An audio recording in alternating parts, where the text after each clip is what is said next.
de Cultura, Patrimonio, Arte, Deportes y Recreación. Bienvenido a todos, señor secretario. ¿Tenemos cuenta, parece? Presidente, senadores, subsecretaria, en cuenta, en primer lugar, del director del Servicio Nacional del Patrimonio Cultural, señora Nelia Pozo, invita a la Comisión a la Cuenta Pública Participativa 2025 para conocer los avances de la gestión 2024 y las proyecciones para el periodo 25-26. Esta actividad se realizará el 20 de agosto a las 12 horas en el Museo y Centro Cultural Presidente Pedro Aguirre Cerda, sector Pocuro, comuna de Calle Larga, en la región de Valparaíso. El director de Derechos Humanos del Ministerio de Relaciones Exteriores, embajador Tomás Pascual, remite copia de un oficio que fue enviado a diferentes comisiones sobre los informes de la visita a Chile de 3 relatoras especiales de Naciones Unidas que tuvieron lugar el año 2024 y sus recomendaciones. Y finalmente, del director de la Biblioteca del Congreso Nacional, señor Diego Mate, en la cual remite una invitación a la presentación del libro Francisco Melibilu Enríquez, primer diputado mapuche de la República de Chile, que se realizará el jueves 14 de agosto a las 10 horas en el Salón de Honor del Congreso Nacional en la ciudad de Santiago. En esta oportunidad el libro será presentado por José Ancán Jara, subdirector nacional de Pueblos Originarios del Servicio Nacional de Patrimonio Cultural, y comentado por Jimena Pichinado, magíster en Antropología Social. Eso fue la cuenta. Muchas gracias, señor secretario. Aprovecho de dar la bienvenida a su secretaria, doña Carolina Pérez, y su asesora Carla Fischer y Josefina Mérez. Bienvenidas. ¿Ya? De los senadores Velázquez, Keitel y Durresti, que veo por acá. Bien, mire, el objetivo de esta sesión, junto con la próxima que vamos a tener, es recibir una serie de organizaciones y personas 6 hoy día, 6 el próximo lunes, que han pedido ser recibidas por esta comisión, y creo que era pertinente escuchar a estas organizaciones, ¿ya? Entonces lo que vamos a hacer hoy día es escuchar a 6 de estas organizaciones. 6, sí señor. Y la próxima sesión que tengamos para abordar este proyecto de ley, vamos a escuchar al resto de las otras 6 organizaciones que han pedido ser oídas por esta comisión, ¿ya? Algunas de estas solicitudes tenían un tiempo y yo solamente en mi defensa como presidente de la misma me incorporé recientemente a esta comisión y pensé que había tenido ya lugar el tema de la audiencia, que generalmente lo hacemos antes de despachar los proyectos, por razones obvias, ¿ya? Para escuchar, digamos, a las organizaciones, las distintas opiniones respecto al proyecto en cuestión y de esa manera poder dar un trámite más, de mejor manera, tomando en consideración distintas visiones o preocupaciones sobre el proyecto mismo. En consecuencia, vamos a proceder de esta forma en el día de hoy. Tenemos 6 exposiciones y vamos a comenzar con el representante de la Sociedad Chilena de Historia y Geografía en el Consejo de Monumentos Nacionales, el señor Juan Guillermo Prado. Entonces, ¿usted está conectado por Zoom, el señor Juan Guillermo Prado?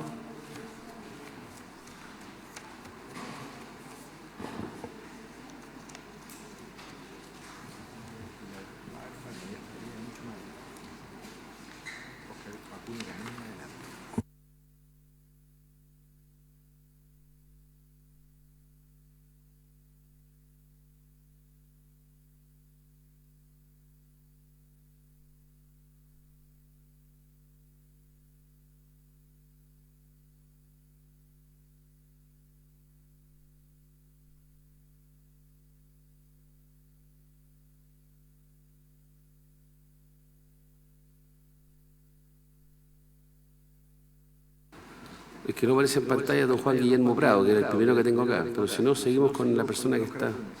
¿Y don Óscar Acuña lo veo ahí o no? Sí, está allá arriba. Sí, ahí está. Mi tocayo, Óscar Ricardo. Perfecto. Don Óscar, ¿usted está en condiciones de hacer su presentación ahora? Inmediatamente.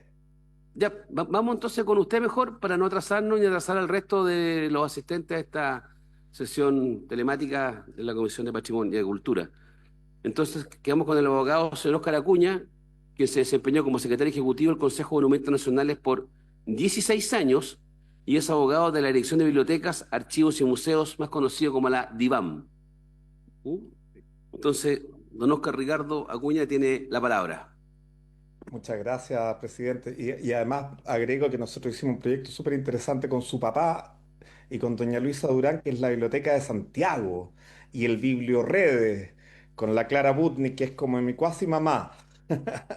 Entonces debería ponerlo aquí para llevarlo presentado con harto color. Pero bueno, qué bueno que lo dijo usted para que no lo diga yo. Ya, pero no se hizo Exacto. nada. Pero no se hizo nada. Ya, No, bien. hicimos montones de cosas, pues, No se hizo nada, no montones de se hizo nada. cosas. Yo fui a entregar unos títulos y a Melinka con su papá, con el que he compartido mucho y lo valoro enormemente.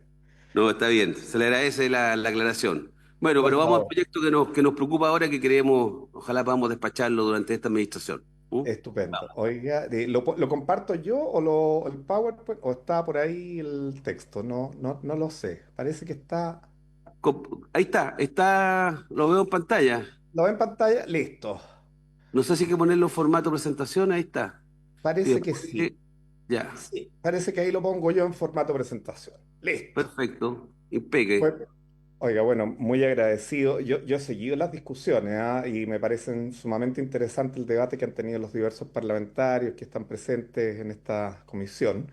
Y agradezco la invitación. Voy a tratar de ser lo más conciso y si lateo, me cortan. Bien, Eh, don eh, Oscar, don Oscar Ricardo, solamente un dato para no interrumpirlo después y para que se ajuste. Son 6 presentaciones, tenemos en general alrededor de 10 minutos por presentación, ¿ya? Porque puede haber eventualmente preguntas, etcétera, entonces para poder ajustar los tiempos. Bueno, así que vale, súper recién bien. ahora le comienzo a contar los 10 minutos. Gracias. Estupendo. Bueno, el Consejo Monumento, como todos ustedes saben, es un organismo técnico que depende del Ministerio de las Culturas, las Artes y el Patrimonio. Fue creado el año 25 y en estos 50 años, en estos 50 años de la ley del año 70, tiene solamente dos reglamentos, un reglamento sobre arqueología y un reglamento sobre zonas típicas. El Consejo de Monumentos Nacionales actual está en crisis, media novedad. Siempre ha estado en crisis, solo que la actual es peor de las que nunca había tenido en su historia viva. Y yo quisiera ser claro, este año se cumplen el 17 de octubre 100 años del Consejo Monumento, donde la Sociedad Chilena de Historia y Geografía tuvo un rol sumamente preponderante, el 17 de octubre, como digo. Y en la actualidad no tiene secretario técnico, pues el actual secretario Erwin Brevis renunció o no se le renovó el nombramiento, da lo mismo, el caso es que no hay secretario técnico titular. Y además, después de 29 años de servicio, con 55 años, vale decir a 5 años de jubilar, renunció la subrogante legal del cargo, doña Susana Simonetti de Grote, sobrina del gran arquitecto Cristian de Grote, con la cual compartí muchísimos años de trabajo y que es como el alma del Consejo Monumento, lo que grafica la profundidad de la crisis que vive esta institución. O sea, ya cuando la Susana se fue, y francamente se fue porque se cabreó, prefirió irse a su casa frente al conjunto de desaciertos, medidas desafortunadas y cosas que ya hemos visto en la prensa. La Susana bajó la cortina y se fue para su casa porque para pasar malos ratos ya era suficiente. Pero esa es la verdad de la milanesa. Entonces el consejo actual está como un barco a la deriva, ¿ah? Como dicen las canciones.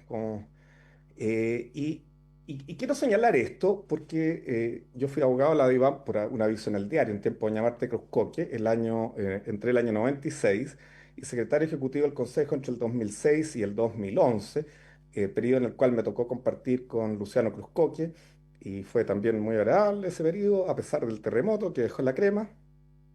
Pero el Consejo pasó de tener el 2010 un presupuesto de aproximadamente 800 millones de pesos a tener hoy 10.500 millones de pesos. Y a pesar de tener ese presupuesto, ser más ineficiente. Me van a decir que ha aumentado la carga. Sí, conforme ha aumentado la carga. Pero no es más eficiente. De ninguna manera. Y lo voy a graficar en una cosa bien loca que se las quiero dejar planteadas. El Día del Patrimonio, el Consejo Monumento lo organizaba con 20 millones de pesos. Porque el Día del Patrimonio se activa gracias a la motivación de cada una de las organizaciones. Entonces, autogestionado. Hoy día el presupuesto son 2.000 millones de pesos. A mí eso no me cuadra. Bueno, hay dos principales temas en relación a esto. Uno es la ley del patrimonio y el otro el nuevo reglamento de arqueología. Yo naturalmente voy a partir por el proyecto de ley de patrimonio porque cuando se me acabe el tiempo me quedaré en eso. La ley de patrimonio tiene puntos que aborda, que ustedes lo han visto, que es el centralismo, el órgano colegiado, que tienen una estructura orgánica insuficiente y desactualizada, categorías de protección obsoleta, ausencia de compensaciones e incentivos para la conservación, modifican delitos e infracciones, y se abre una comprensión integral del patrimonio, incluyendo el patrimonio inmaterial, lo cual sin duda es un avance súper relevante y acorde a todas las convenciones internacionales de la UNESCO que hemos largamente visto en estos debates. Además, aborda el tema de los procedimientos de la ley.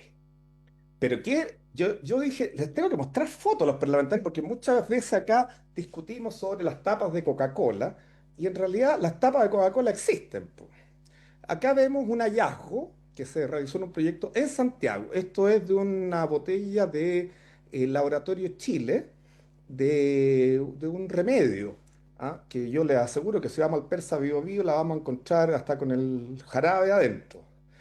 Este zapato histórico, que es un bototo, que fue calificado arqueológico y no es arqueológico, tenía 3 meses una planta desaladora en Tocopilla que tiene por objetivo llevar agua a Chuquicamata. Finalmente, les pongo esto porque para que no piense que son las empresas nada más las que reclaman, una familia que quería hacer en su patio una piscina, la casa es modesta, no crean que es un terrateniente el que estaba haciendo la piscina, tuvo 6 meses ese hoyo porque tuvo un hallazgo arqueológico en su patio y naturalmente no cuenta con los recursos para eso. Entonces, estos son parte de los hallazgos que nos complican. Y esta lata, que es una lata arqueológica, que puede ser una lata de cerveza cristal, no voy a hacer auspicio, no hay acá, o de la que ustedes gusten.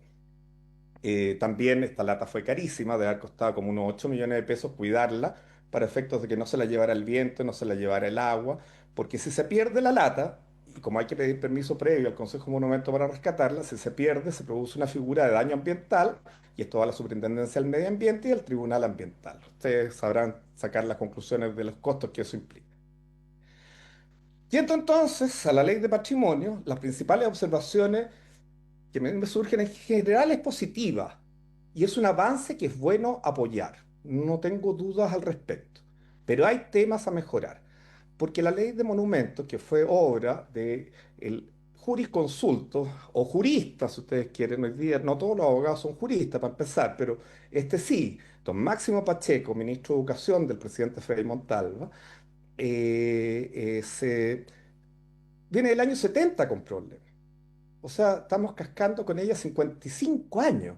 Entonces, si sale mal esta ley, nos van a pasar otros 55 años la cuenta. ¿Qué cosas tenemos a mejorar? La nueva composición del Consejo Nacional del Patrimonio Cultural, evidentemente, porque el número es excesivo. Y además está desequilibrado en favor de solamente el área del patrimonio. Y yo creo que también tiene que haber representantes de asociaciones gremiales del sector empresarial o el mundo privado, o por último, de otros sectores de la economía, incluso del Estado. Porque en el fondo acá, si bien el eje es la protección del patrimonio, no puede ser el único tema. La categoría de paisaje cultural. Mire, esto es políticamente correcto, es una bellísima categoría, está en la Convención del Patrimonio Mundial de la UNESCO, pero implica un altísimo estándar. ¿Por qué? Porque el patrimonio cultural implica velar por el medio cultural, el medio natural, el antropológico, una serie de variables. Nosotros estos lo vimos cuando se nominó el Capacñán, el Camino del Inca. Y la misma encargada del área del patrimonio de la UNESCO, Nuria Sanz, para Latinoamérica y el Caribe, llegamos a la conclusión de que era muy difícil que nosotros con Perú, Ecuador, Colombia, Argentina y Bolivia aplicáramos esto, porque después cumplir la meta es dificilísimo. Entonces, es complejo cumplir, es complejo supervigilar y un desafío que ya vimos cuando estábamos nominando al Capacñán, que era de un alto estándar. Entonces debería estar destinado esto a casos calificados y acotados, acotados geográficamente incluso, porque uno diría el paisaje cultural del desierto, conforme, pero en el desierto, como recordará el senador por la región de Antofagasta, que nos tocó conocernos en su momento por el tema del Capacñán y por el Museo de Calama todavía, donde conservamos grandes amigos. En el caso del desierto hay explotaciones mineras, hay concesiones mineras. Entonces, si uno quiere proteger, por ejemplo, las tortas de salitre, nos vamos a encontrar con que hoy día a lo mejor esas tortas no son explotables, pero en 100 años más sí pueden serlo. Y son parte del paisaje cultural, va a ser un problema. La participación de pueblos originarios y la comunidad tribal afrodescendientes chilena. Sí, es naturalmente políticamente incorrecto lo que voy a decir, pero yo, como no tengo ni Dios ni ley a esta altura del partido, me atrevo a decirlo. Ya están considerados esa participación en los proyectos que ingresan al sistema de evaluación ambiental.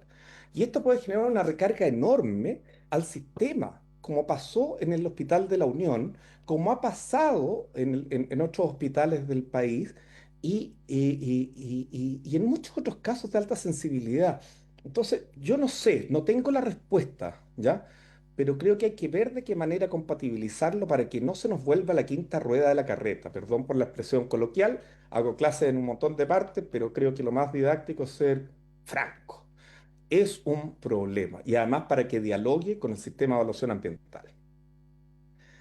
Puse esta foto de Castro porque es curioso que se nos habla tanto de participación ciudadana, el que está ahí soy yo, el gordito, y porque se habla de participación ciudadana, y en el caso de Castro, me atrevo a decir que el 80% de la población no quiere ser zona típica, entre los cuales está esa señora. Tuvieron un recurso de protección porque no se consultó a la única comunidad indígena que estaba inscrita allá. Entonces, a veces el discurso no va ligado con la acción. Y si bien la opinión de las comunidades no es vinculante, bueno, hay que ver un poco la coherencia. Pero esto ocurre. Cuarta observación. Creo que es un avance el definir que la ley que solo es arqueológico lo precolombino y lo colonial. O sea, lo que ha dicho varias veces la subsecretaria que está aquí presente, el concepto epocal. Me lo compro. Eh, pero considero sumamente complejo que deje abierto al reglamento el abrir nuevamente la compuerta, porque en definitiva no cerramos la puerta con eso. Y por lo mismo, estuvimos hace poco tiempo atrás, hace un mes y medio, en una comisión del Comité Científico de ICOMOS con la subsecretaria, donde estaban presentes arqueólogos de Canadá, Inglaterra, Australia, Estados Unidos, y a mí me llamó mucho la atención que yo le pregunté, ¿quién definía lo arqueológico en Canadá? Y el arqueólogo canadiense me dijo, es todo lo que tenga una protección a que tenga mayor antigüedad a 1856. Es una fecha arbitraria, ¿ya? Pero da certeza. Para los que somos abogados, la certeza jurídica es muy importante. Entonces, en ese contexto, yo eliminaría la parte final del texto propuesto en esto y dejaría que el Estatuto de Protección del Patrimonio Arqueológico, taca, taca, taca, taca, llegara solamente al periodo prehispánico y el periodo colonial. Punto final. Porque si no, a mi juicio, por favor, y yo no soy legislador, nos podemos ver expuestos a que por la vía reglamentaria nuevamente abramos una caja de Pandora donde esta ley termine siendo una maldición gitana para los que vengan más adelante. Y no pensemos solamente en la empresa, por favor. Pensemos en el ciudadano que vive en La Pintana y que no le alcanza la plata para tomar el metro. Eh, y creo además que es imperativo que se contemple una norma que entregue preeminencia a las resoluciones de calificación ambiental vigentes, también para entregar certeza jurídica y previsibilidad a los grandes proyectos que son todos evaluados ambientalmente, porque muchas veces nos topamos con que ya está calificado ambientalmente favorable y después vuelve al Consejo Monumento y lo cuestiona. Eso yo creo. Sería positivo agregar al texto algunos principios que inspiren la norma, si bien en el debate gratamente pude presenciar cómo ustedes incorporaron el tema del desarrollo, y esta es la última lámina, así que nos vamos a ceñir al tiempo. Ponían el tema del desarrollo como una compensación, porque el desarrollo afecta a la señora que se va a ir a atender al Hospital del Salvador, que sigue esperando que el hospital funcione. Entonces yo pensaba, modestamente, que podría haber algunos principios de proporcionalidad, de representatividad y de valor excepcional en lo que se rescata en lo arqueológico. ¿Por qué? Porque los museos están aburridos de recibir cajas y cajas de trozos de talleres líticos, que son básicamente piedras que quedan del raspe, que no se abren y que no tienen dónde ponerlos. Entonces, ¿tiene sentido seguir recuperando esas cajas? ¿Tiene sentido seguir recuperando ese material? No. ¿Y por qué se recupera? Porque lamentablemente el patrimonio, y lo digo con propiedad porque me siento parte de él, se transformó en un negocio. Y cuando el negocio es lucrativo, llegamos a excesos como los que hoy día nos están afectando como sociedad y que es deber de los que participamos tanto en el negocio como de las autoridades ponerle coto. Eso, señor presidente, para no latear. El No, muy reglamento se los voy a dejar ahí en el PowerPoint.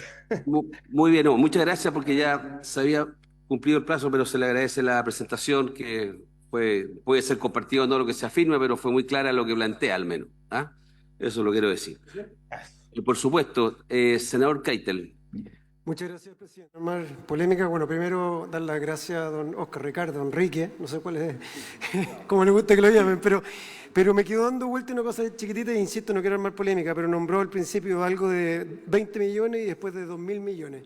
No me quiero quedar atrapado, pero puede ser algo que es importante y relevante ante lo que nos puede explicar don Oscar sobre qué trató de decir. Gracias, presidente. Sí, Muchas gracias, por favor. senador Keck. Lo que pasa es que el presupuesto del área del Ministerio de Cultura y del área de Patrimonio ha aumentado sustantivamente estos años. Y ese aumento, a mi juicio, no se ha visto reflejado ni en eficiencia ni en eficacia. Cuando nosotros hacíamos el Día del Patrimonio, digo nosotros, teníamos una funcionaria, Desiree Román, para que no quede en el aire, que organizaba esto. Y era una labor de llamar por teléfono, mandar cartas a todos los lugares de Chile. Y el presupuesto nuestro era de 18, 20 millones de pesos, que se traducían en stickers para ponerle en la solapa a las personas que visitaban los diversos monumentos, afiches, ¿ya? Y despacho de estos afiches a lo largo de las 15 regiones más la metropolitana del país. Y este año, con una sorpresa que me dejó atónito, perplejo y estupefacto, como las- todo simultáneamente, me enteré que el presupuesto para el Día del Patrimonio son 2.000 millones de pesos. Y no hace mucho tiempo nosotros lo hacíamos con 20, o sea, no me cuadra. Porque las actividades las hace cada entidad. El Congreso no le pide una luca a nadie para abrir. El Poder Judicial no le pide financiamiento a nadie para abrir. La CEPAL, cuando abre su edificio, tampoco le pide plata. Y así vamos sumando, porque es una actividad que se autogestiona. Entonces, yo como ciudadano y contribuyente me pregunto, ¿dónde está la plata? Bien. Bien, muchas gracias. A continuación, no sé si don Juan Guillermo Prado estará conectado ya. Ya. Luego de una larga búsqueda logré conectarme, distinguido presidente. Muy bien. Bienvenido, don Juan Guillermo. Don Juan Guillermo, lo dejamos con sus 10 minutos en representación de la Sociedad Chilena de Historia y Geografía al Consejo de Monumentos Nacionales. Así que lo dejo con la palabra. Gracias. Muchas gracias, pero yo voy a dejar la palabra al presidente de nuestra sociedad, que él les puede explicar por qué nosotros hemos pedido esta audiencia. Así que dejo con usted al doctor Francisco Valar. Doctor, tenga la bondad de sentarse, por favor. Muy bien, don Francisco. Buenas tardes. Buenas tardes, somos todos oídos. Lo de doctor es doctor en Derecho, por si acaso, no tiene nada que ver con medicina. Mire, ustedes saben que el Consejo de Monumentos Nacionales nació de la Sociedad Chilena de Historia y Geografía. Ese es su origen. Hace ya tantísimo tiempo, un grupo de miembros de la sociedad estimó que era conveniente organizar la protección orgánicamente del patrimonio, porque es la época en la cual comienza la modernización del Estado, y en los años 20, y comienza, por lo tanto, las amenazas sobre el patrimonio empiezan a tomar otro cariz. Pues bien, durante todos estos años, la sociedad ha servido en el Consejo. En los primeros por norma, la vicepresidencia del Consejo de Monumentos Nacionales le correspondía también casi como un motivo obvio, digamos, a la sociedad.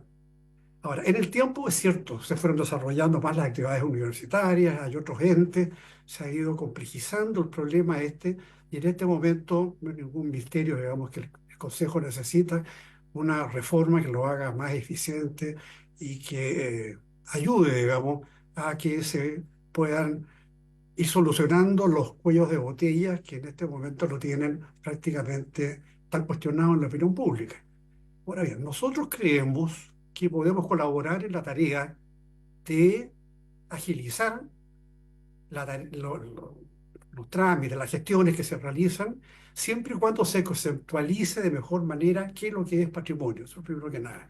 O sea, esto exige una reforma del artículo 24 de la ley y fijar épocas, digamos, lo que es de la época colonial conforme ya se puede considerar y más adelante hay que discutir.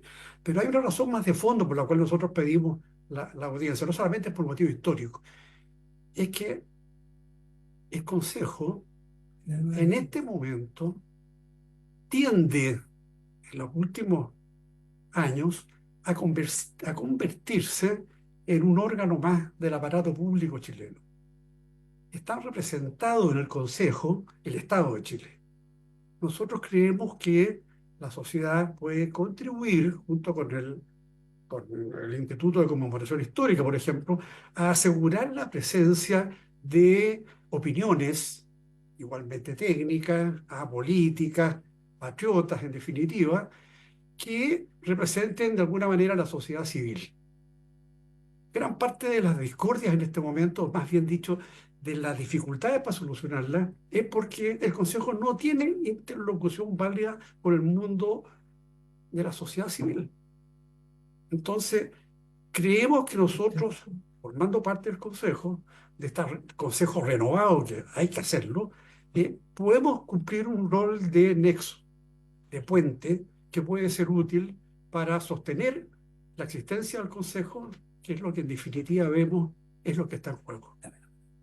Pero nada más que eso. Le agradezco que nos hayan escuchado. No, pero dame la palabra. Muy bien, muy bien. Muchas gracias por darnos esa información histórica, si usted quiere, y el origen del mismo. Perdón, Sí. yo quisiera agregar algo que me parece fundamental. A ver, En el nuevo proyecto de ley se señala que formarán parte del Consejo del Patrimonio una sociedad histórica y no señala qué sociedad histórica podría ser. Y a nuestro juicio, la sociedad histórica que debería ser es precisamente la Sociedad Chilena de Historia y Geografía por la historia que tiene, porque de ahí surgió el Consejo de Monumentos Nacionales, hasta el año 70 el vicepresidente del Consejo era el representante de la Sociedad Chilena de Historia y Geografía, y hasta el día de hoy tenemos representación. Pero ¿qué ocurriría si en la ley no se especifica claramente quién puede ser? Lo mismo supongo yo que le puede ocurrir a la Universidad de Chile, ya que estoy viendo a la vicerrectora María del Pilar Barba.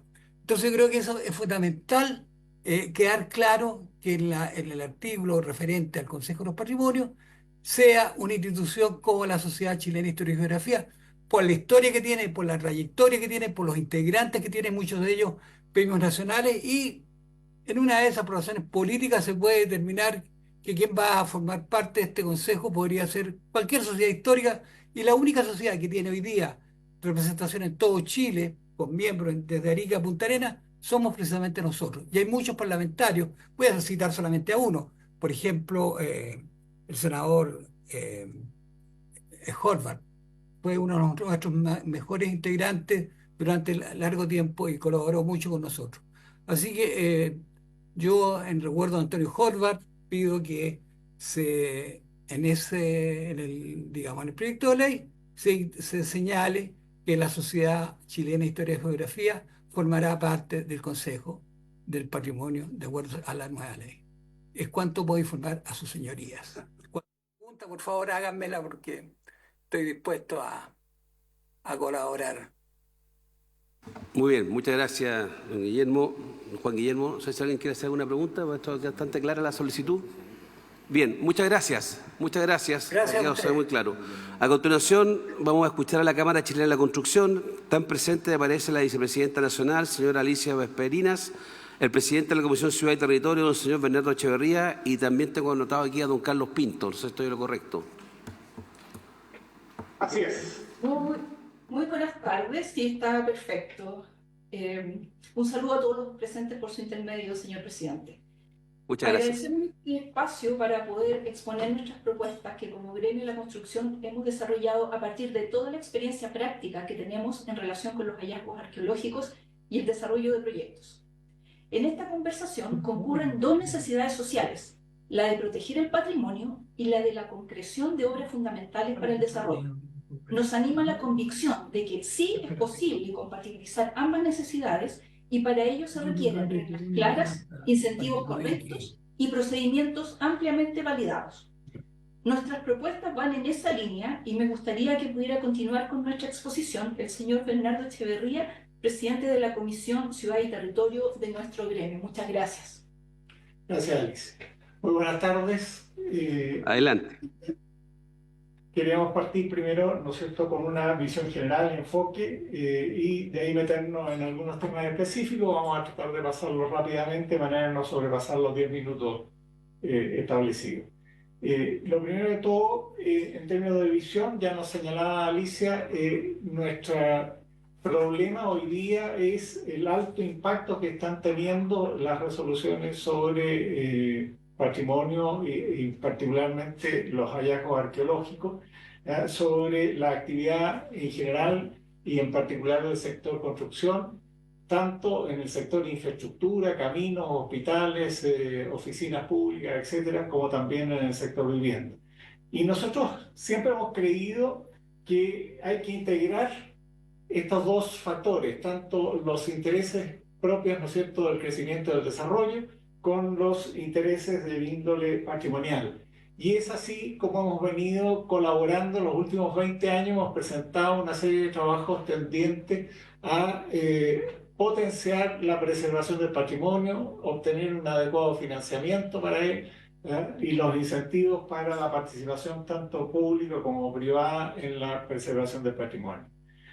En esto también hay un punto que no se ha tocado, pero que nos parece que es esencial ir homologando el tratamiento de lo que tienen los bienes patrimoniales en la Ley General de Urbanismo y Construcciones con la Ley de Patrimonio.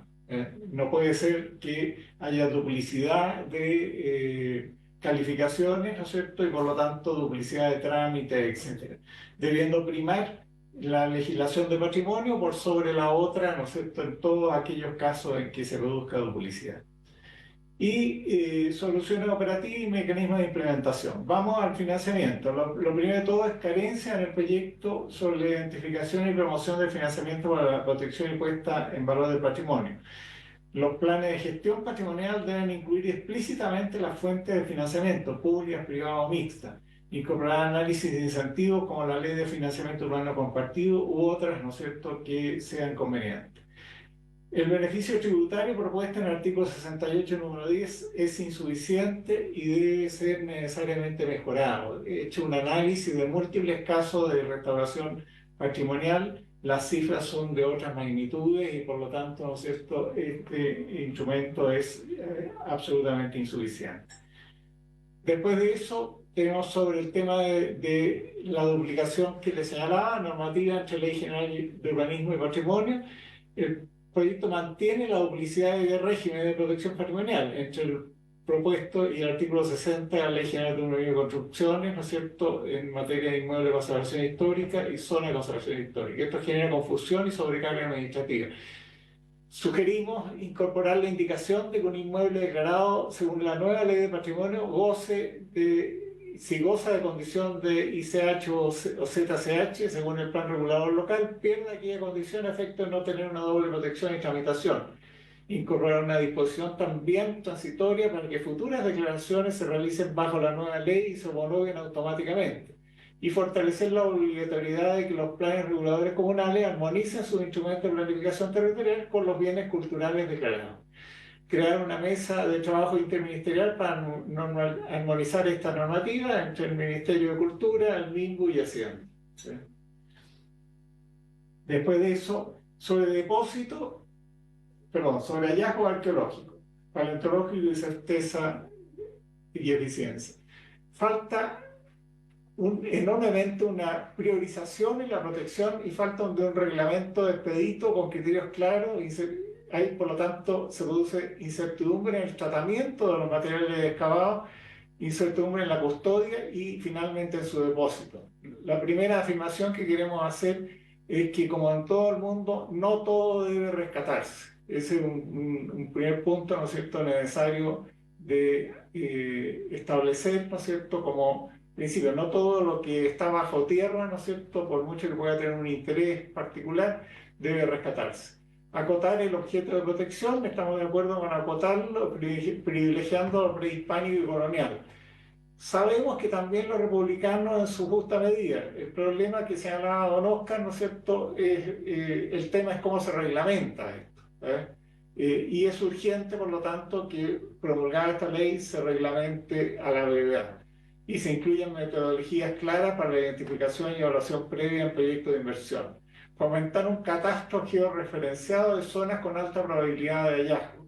Aquí es perfectamente posible constituir, a partir del conocimiento acumulado durante la existencia del Consejo, mapas, ¿no es cierto?, del territorio con zonas de calor, digamos, que permitan identificar anticipadamente las potenciales de hallazgos, ¿no es cierto?, de acuerdo con el conjunto de conocimiento acumulado.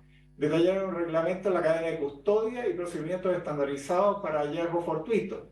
Museos de sitio cuando corresponda. Este es un tema que se ha usado en el pasado y también es factible ocuparlo a futuro sin recargar la infraestructura de museos existente. Crear un fondo específico o asignar recursos permanentes para depósitos adecuados y definir responsabilidades y eventuales compensaciones también para privados que generen hallazgos. Vamos al tema de depósito. La falta de orientación estatal más concreta sobre la custodia y el depósito de hallazgos genera bastante incertidumbre. Días atrás hablábamos con los arquitectos del puerto de Valparaíso, que están a cargo del tema arqueológico. Ellos, previendo los conflictos que se iban a producir en Barón y otras zonas del puerto, ¿no es cierto?, llegaron a acuerdo con los museos de la zona, pero a esta altura ya esos museos están saturados y no quieren recibir más. Entonces, el tema, ¿no es cierto?, se plantea con definiciones que se requieren a niveles regionales, ¿no es cierto?, que permitan, por una parte, como decíamos antes, discriminar lo que hay que guardar y por otra parte, saber a dónde destinar lo que hay que guardar. Los hallazgos son propiedad del Estado por el solo Ministerio de la Ley y se espera la máxima colaboración, por lo tanto, de las instituciones públicas para la mejor protección y conservación de estos hallazgos. Establecer criterios y directrices claras para la selección de entidades depositarias, alternativas, convenios de colaboración, como señalábamos, un fondo documental de acceso público, asignar recursos presupuestarios permanentes para depósitos temporales y permanentes adecuados. Y definir responsabilidades y eventuales compensaciones también para los privados que generen hallazgos custodiados. Fortalecimiento del sistema de incentivos. Aquí la verdad es que se requiere bastante más inversión de lo que hay hoy día en patrimonio. Y yo entiendo lo que decía don Oscar, ¿no es cierto?, no en el sentido de prestar plata al patrimonio, sino usarla bien. Ese es el gran desafío.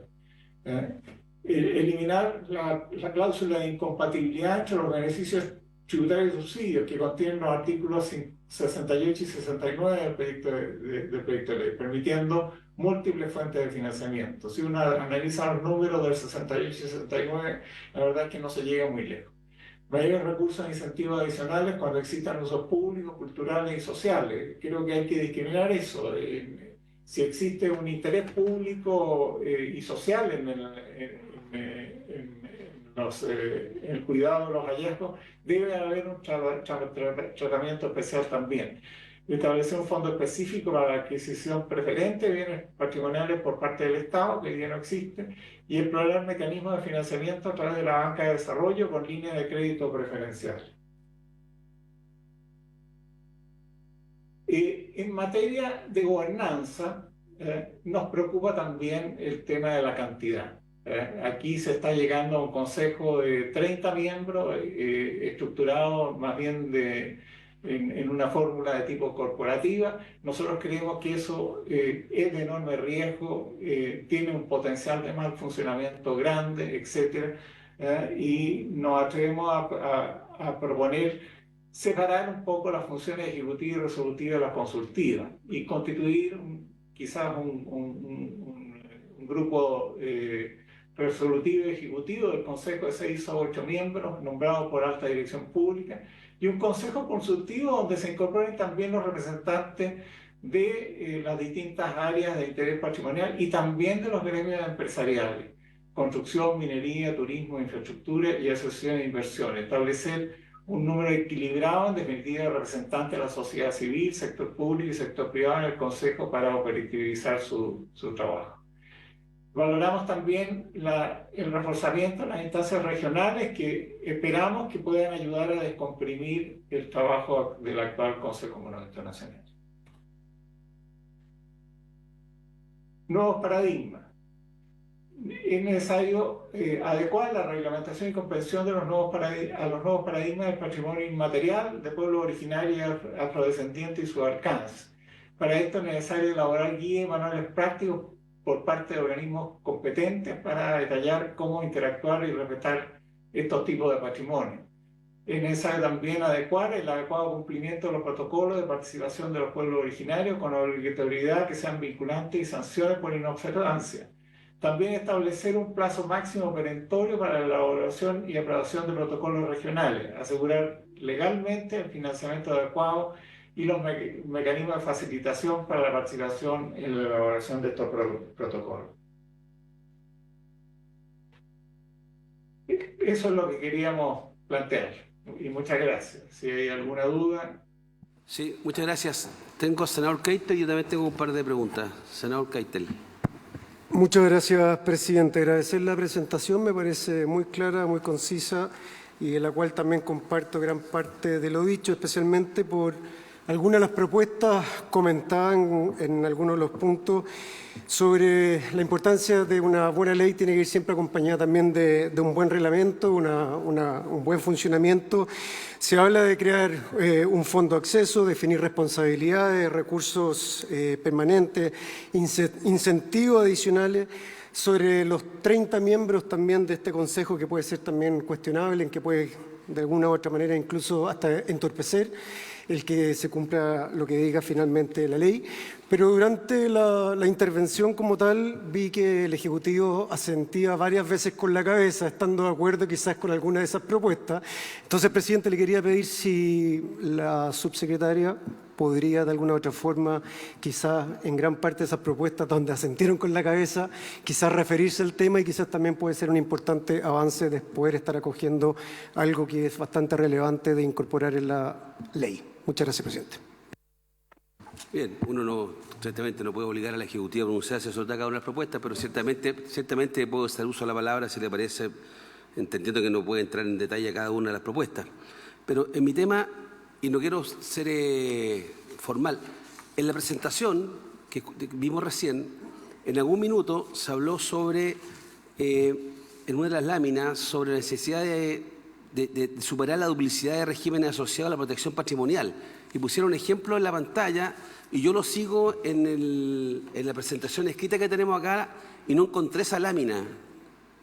No sé que esto suena como... Pero yo créanme que seguí la presentación, entonces no sé si la versión que tengo yo es una que no está ajustada a lo que ustedes mostraron, porque precisamente la que ustedes presentaron es la que contenía la preocupación, que era este tema de la duplicidad, y que entiendo que el Ejecutivo también tiene una opinión al respecto, ¿ya? En el sentido que tiende a coincidir la mirada de que esto hay que resolverlo en el transcurso del proyecto.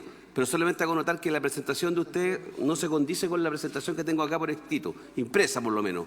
Le faltó una lámina. Sí, efectivamente, mi excusa, señor presidente. Aquí se produjo un lapsus al despachar esto en la mañana y se les quedó abajo esta lámina. Nos dimos cuenta de eso y por eso nosotros la incorporamos en la presentación. Podemos mandar nuevamente esa presentación. No hay problema. En todo caso, adjuntamos además otros 3 documentos, ¿no es cierto?, de trabajo. Los tenemos. Sobre esto, un estudio, ¿no es cierto?, de la eficacia de los incentivos desde el punto de vista tributario y también un estudio que pedimos a la Universidad de Chile sobre el impacto que ha tenido este tema arqueológico sobre el sector vivienda. Muy bien, para que no pongan atención, ya. Todavía no he terminado, tranquilo, senador Keita, se me quedó otro tema. Después, cuando ustedes hablan de los nuevos paradigmas de patrimonio inmaterial indígena y afrodescendiente, una de las propuestas es asegurar el adecuado cumplimiento de los protocolos de participación de los pueblos originarios con obligatoriedad que sean vinculantes y sanciones por observancia. Esto, si pudieran profundizar brevemente, ¿qué están pensando en esto? ¿Ya? Lo digo desde el punto de vista de qué ocurre con el acceso a la justicia, o etcétera, o otras instancias. O sea, ¿cómo se imaginan ustedes este proceso? ¿Ya? No estoy pasando juicio si es bueno o es malo, es para entender qué es lo que están proponiendo. Y a continuación le ofrecería la palabra al Ejecutivo si quiere agregar algo a partir de las recomendaciones que hemos escuchado hasta ahora en las distintas presentaciones. ¿Ok? Bien. Entonces le dejo a la Cámara de la Construcción, le dejo mi inquietud. Este es un tema que hemos venido conversando con la señora subsecretaria, y que tiene que ver con el tema de dar una cierta formalidad al proceso de participación, ¿no es cierto?, que lo acote en términos de sus partícipes, los tiempos específicos, ¿no es cierto?, y las conclusiones y su impacto final, ¿no es cierto?, en los procesos de evaluación. Aquí, tal como hemos venido conversando con la subsecretaria, creemos que la existencia de estos protocolos pueden simplificar enormemente el tratamiento de la participación de los distintos interesados y particularmente los pueblos originarios en la discusión sobre temas de patrimonio. No dejar el tema abierto, indefinido, sino que construir a priori, ¿no es cierto?, determinados protocolos que permitan que los procesos sean expeditos. Bien. Muchas gracias. Señora subsecretaria, si quiere referirse a alguno de los temas planteados hasta ahora para no ir acumulando todas las presentaciones, ¿me explico? Y tengamos algún feedback suyo, aunque no sea exhaustivo. Muchas gracias, presidente, y aprovecho de saludar a todas las personas que se integraron a esta sesión por Zoom. Muchas gracias por los aportes para esta importante ley. Yo quería tomar tres puntos muy brevemente que me parecen súper importantes y que agradezco también se hayan puesto sobre la mesa. 4 en realidad. Lo primero que mencionaron algunos de los exponentes tiene que ver con el Estatuto de Protección Arqueológica. Efectivamente, ese es un tema que se trabaja con mucha fuerza en este proyecto de ley y efectivamente también hemos ido trabajando técnicamente con los equipos para poder entregar certidumbre respecto al tono, ¿cierto?, que debe tener el reglamento posterior. Sí es importante decir que si bien ponemos un rango epocal, que en este proyecto, en esta propuesta de ley es hasta la colonia, ¿cierto?, de la colonia hacia atrás, es patrimonio por el solo Ministerio de la Ley, es importante decir que podemos encontrar cosas de gran relevancia, por ejemplo, durante la época republicana, y para eso tenemos que ser capaces o posterior, tenemos que ser capaces de poner criterios, ¿cierto?, que sean importantes y que nos den cuenta de cuáles son aquellas cosas que nos permitan distinguir entre aquel patrimonio cultural que queremos conservar, que hay que cuidar, y aquel que no, ¿ya? Y eso es bien relevante. Y quizás lo principal que hacen esos criterios es distinguir entre patrimonio cultural o patrimonio arqueológico y un objeto arqueológico. Y eso es algo que apuesta a hacer este proyecto de ley. Lo segundo que me parece de especial relevancia, y yo se los comentaba a algunos de los senadores mientras avanzaba la presentación, tiene que ver con la coordinación con la norma urbana. Yo pienso que efectivamente ahí podemos trabajar eso en profundidad porque me parece muy relevante, que tiene que ver con la coordinación entre normas como lo que regula los ICH, ¿cierto? Y zonas típicas, monumentos históricos. Pensamos que ahí efectivamente hay un trabajo que podemos profundizar y yo creo que es muy significativo y de alto impacto para quienes, por ejemplo, habitan zonas típicas, para quienes son propietarios de muebles patrimoniales, de monumentos históricos, porque facilita también la puesta en valor y la recuperación de patrimonio, que es importante para, en este caso particular, sobre todo, ¿cierto?, las ciudades, los cascos históricos y la regeneración urbana. Y Y de la mano con eso también el énfasis que se pone en los incentivos tributarios, ¿cierto? En los subsidios, para nosotros son herramientas muy importantes y que tienen que ver hoy día con la falta de herramientas que tenemos desde el Ejecutivo para ayudar, ¿cierto?, a privados cuando efectivamente la recuperación, la restauración, la conservación de inmuebles patrimoniales obviamente sirven a esas personas particulares, pero también sirven a toda la ciudad. Por lo tanto, ahí, cuando miramos casos tan relevantes como Valparaíso, que es uno de los que más sale, ¿cierto?, en prensa, cómo nosotros somos capaces de entregar y tener incentivos y herramientas para los privados es algo súper importante. Y yo quiero agradecer que la Cámara chilena lo haya mencionado, porque en eso tenemos absoluta concordancia, cuáles son los mejores mecanismos, cómo se coordina la norma, ¿cierto? Hay que verlo en detención, pero yo creo que ahí hay un espacio de mejora que es relevante. Y en tercer lugar, yo quisiera agradecer muchísimo también cómo se hace referencia a los protocolos. Esto es algo que habíamos conversado en algún momento con los senadores y que tiene que ver con los acuerdos de la consulta indígena. Y dentro de todos los acuerdos de la consulta indígena está el acuerdo de los protocolos, que me parece de esos acuerdos que sirven a todas las partes. Es una ganancia colectiva y compartida, porque entrega certidumbre respecto a hallazgos arqueológicos de componente indígena. Y cuando digo entrega certidumbre a las comunidades de un pueblo originario, entrega certidumbres a una comunidad, ¿cierto?, que está esperando una infraestructura que es importante para su bienestar, entrega certidumbre a los ministerios sectoriales que están a cargo de esa infraestructura, a los privados que son parte de ese esfuerzo con el Estado. Por lo tanto, la aplicación de los protocolos, sobre todo el protocolo de hallazgos arqueológicos, que es uno de los acuerdos que emana la consulta y que nosotros estamos intentando hacer ley, es un acuerdo súper importante porque permite que el Estado haga carne el convenio 269 de la OIT, bajo el principio también que establece ese convenio de participación permanente de los pueblos, pero además nos permite de alguna forma facilitar los procesos, entregando certidumbre a todas las partes. Entonces, yo agradezco especialmente a la Cámara chilena que hagan mención a esa herramienta, porque pensamos que es uno de los acuerdos, tenemos muchos acuerdos valiosos con los pueblos originarios que están en esta ley, pero creo que ese es uno que entrega certidumbre a todas las partes y que permite también que los pueblos ejerzan los derechos, ¿cierto?, que el Estado ha ratificado en convenios internacionales, al mismo tiempo que los hacemos más eficientes y tenemos accountability también desde el Estado hacia la sociedad. Así que agradecer también esa mención, porque es una herramienta que nos parece que puede generar un punto de inflexión y un cambio muy importante en las próximas décadas en Chile. Bien, muchas gracias, señora subsecretaria. A continuación, entonces, seguimos. Le quería pedir a la vicerrectora de Extensión y Comunicaciones de la Universidad de Chile, mi alma mater, a la profesora señora Pilar Barba. La dejamos con la palabra, doña Pilar. Muy buenas tardes a todos y a todas, en especial, senador presidente Ricardo Lagos Weber, y a toda la Comisión de Cultura, Patrimonio, Artes, Deportes y Recreación. Muchas gracias por esta oportunidad. ¿Puedo proyectar para ceñirme al plazo? Sí, muy bien, está clarísimo. Ok.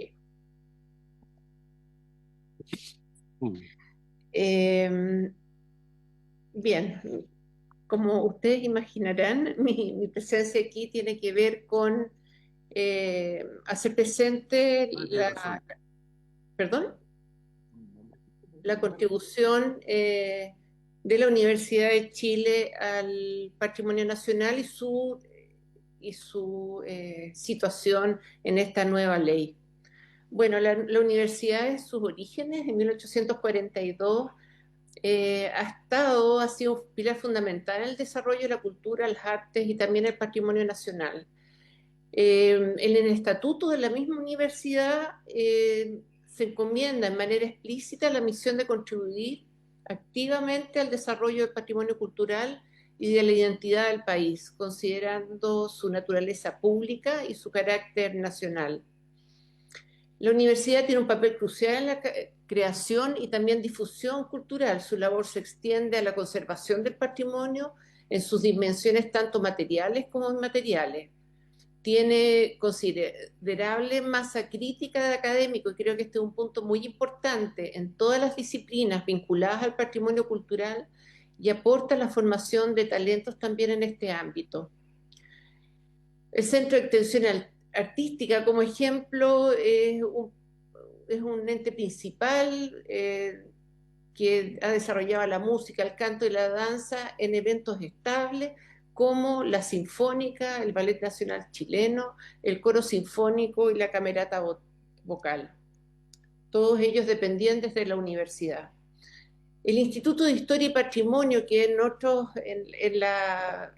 la ley del 70 se llamaba Instituto de Historia, ha contribuido significativamente a la detección, valoración e intervención del patrimonio urbano, arquitectónico y cultural, impulsando la declaratoria de numerosos monumentos históricos y zonas típicas.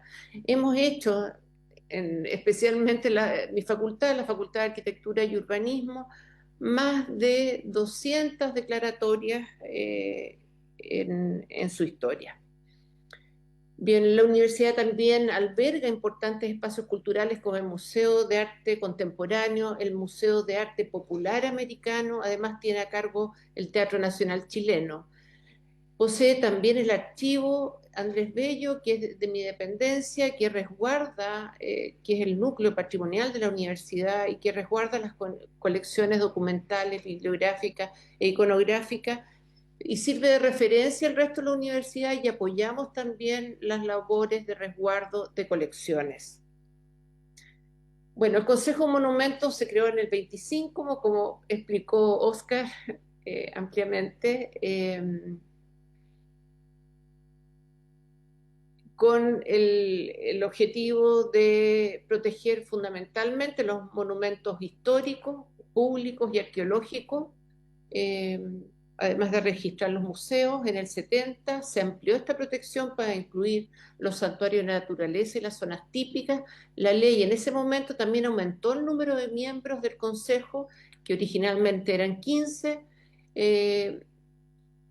agregando, entre otros, a un representante de la Universidad de Chile, específicamente en ese del Instituto de Historia de la Arquitectura, que es hoy día el Instituto de Historia y Patrimonio. Más recientemente, en el 2017, la ley se modificó para integrar el Consejo al nuevo Ministerio de la Cultura, las Artes y el Patrimonio. Su composición actual es de 22 miembros.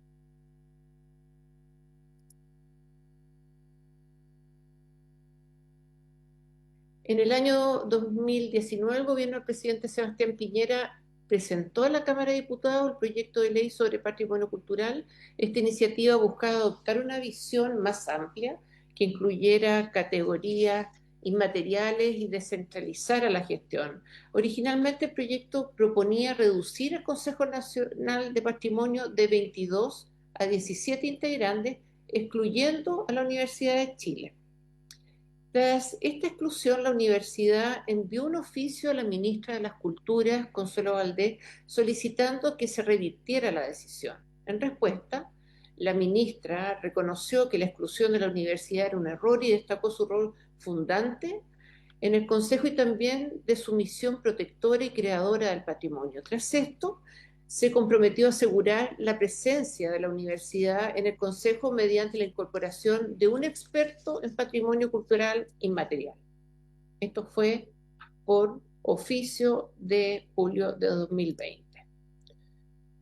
En marzo del 21, el gobierno ingresó una indicación sustitutiva con el objetivo de abordar las controversias del proyecto original. Este nuevo texto redefinió el Consejo Nacional de Patrimonio Cultural, reduciendo el número de integrantes a 17. La propuesta incluyó la incorporación de un representante de la Universidad de Chile, experto en patrimonio cultural inmaterial, según lo manifestado previamente por la ministra Consuelo Valdés. Asimismo, se mantuvo un cupo para un académico propuesto por otras instituciones de educación superior, pero se añadió el requisito de que éstas contaran con al menos 5 años de acreditación. Bueno, el 3 de marzo se votó la indicación sustitutiva, aunque el proyecto fue aprobado en general por un estrecho margen. Todo el capítulo 2, que establecía la nueva institucionalidad, incluyendo el Consejo Nacional y los consejos regionales, fue rechazado, lo que paralizó los avances en esta materia. Bajo la administración del actual gobierno se llevaron a cabo consultas ciudadanas y con los pueblos indígenas y afrodescendientes entre el año 23 y 24 vinculadas al contenido del proyecto actualmente en discusión. Posteriormente, en octubre del 24, el gobierno anunció la presentación de indicaciones al proyecto de ley reactivando su tramitación, la cual había estado paralizada desde marzo del 22.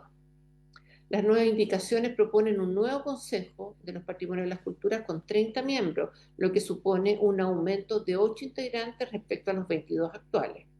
A pesar del debate previo y del compromiso del gobierno anterior, el proyecto actual no incluye a un representante de la Universidad de Chile.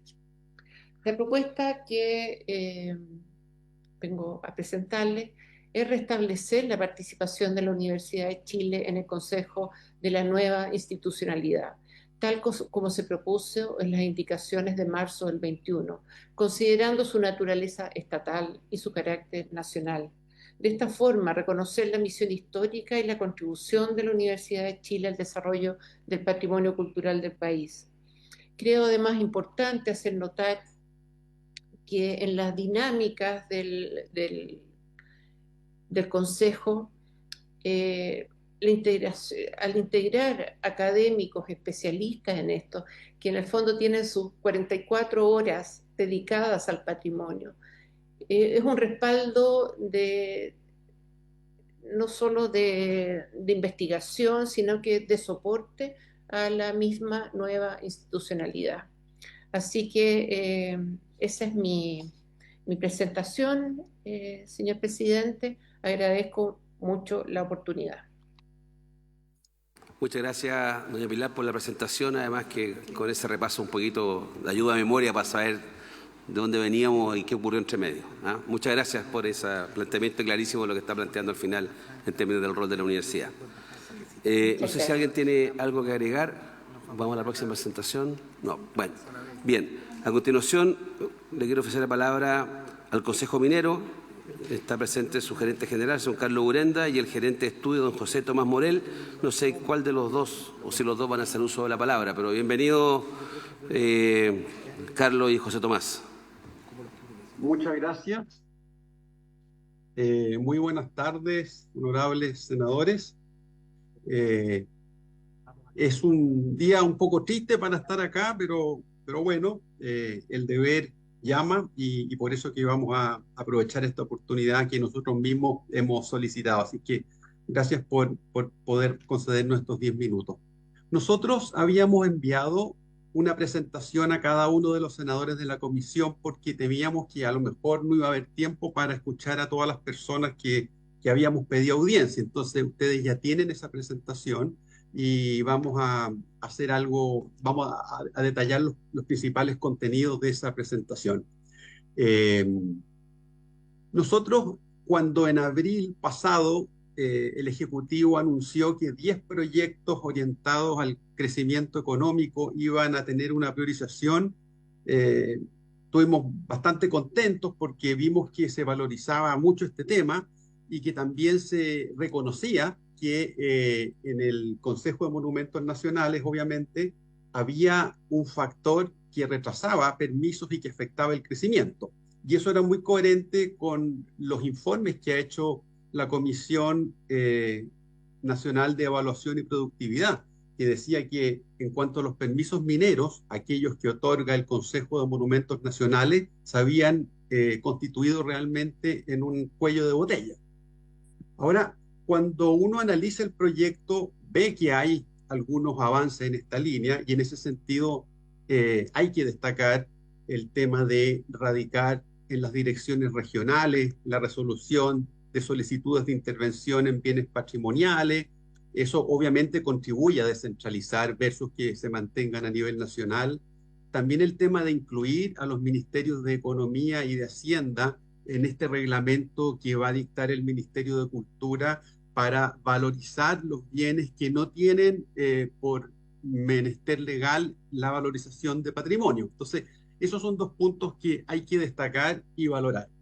Ahora, desgraciadamente, lo otro lo vemos contenidos bastante complejos.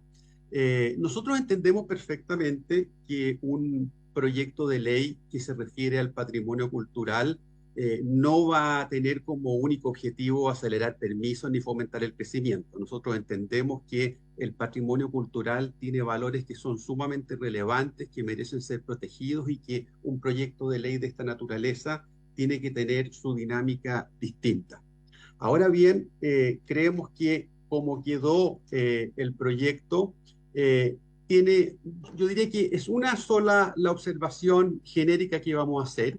Y para eso, para que no nos perdamos en esta argumentación, quería yo proyectar solo una lámina, que no es esta, obviamente, en que vamos a explicar por qué decimos esto. Creemos nosotros que el principal problema que tiene este proyecto de ley desde el punto de vista de las actividades económicas y en concreto del sector minero, es que hay una protección desproporcionada o desequilibrada del patrimonio cultural en relación con otros intereses públicos y privados, y entre ellos obviamente las actividades económicas. Entonces, ese es nuestro principal planteamiento.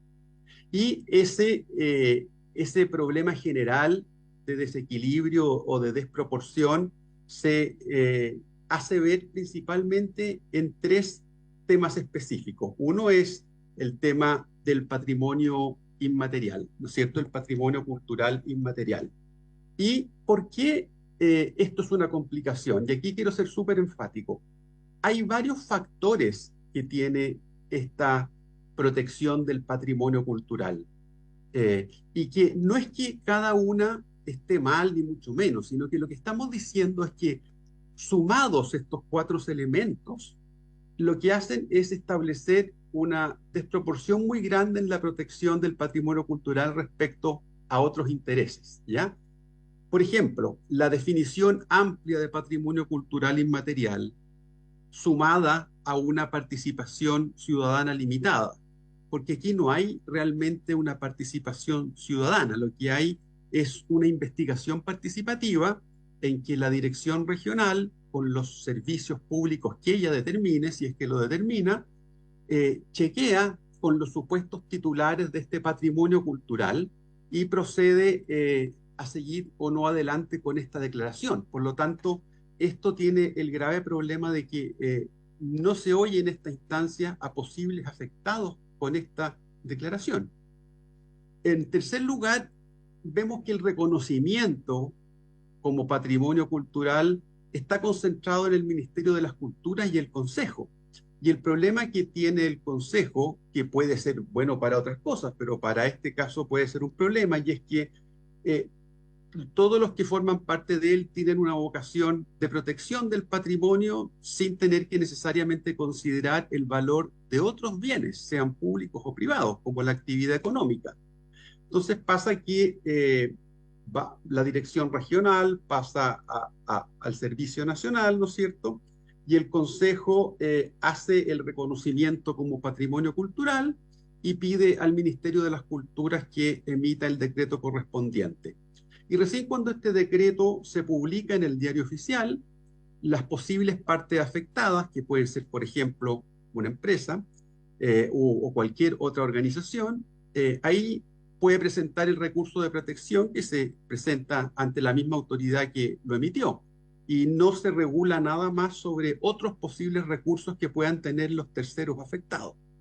Y además, obviamente, en este proceso no participa ningún otro órgano, ni público ni privado, digamos. O sea, aquí no hay un Ministerio de Hacienda o un Ministerio de Economía que pueda hacer ver el valor y la importancia que también tienen valores o bienes que pueden estar en conflicto. Entonces, y por último, existen amplias medidas de salvaguardia y bastante potentes que sin todo lo anterior puede ser muy complejo. Y quiero volver aquí de nuevo al principio. No es que cada una de estas normas sea negativa en sí, sino que lo que estamos diciendo es que estas cuatro normas juntas hacen, como están redactadas, digamos, hacen que haya una protección desproporcionada o desequilibrada del patrimonio cultural en relación con otros intereses públicos o privados. Nosotros proponemos varias cosas. no tienen que ser todas necesariamente, pueden ser unas u otras o una mezcla, pero pensamos que la solución va por que en todos los casos se haga un análisis de impacto económico y social del reconocimiento y de las medidas que se impongan, ¿no es cierto? Ver qué implicancia tienen, a quién afecta, efectos colaterales, etcétera. Segundo, que haya una participación ciudadana más amplia y obligatoria, que no tenga las características restringidas de lo que vimos que eran lo que hoy se contempla como las investigaciones participativas. También creemos que es importante involucrar a otros ministerios que tengan otras sensibilidades en el tema del pronunciamiento.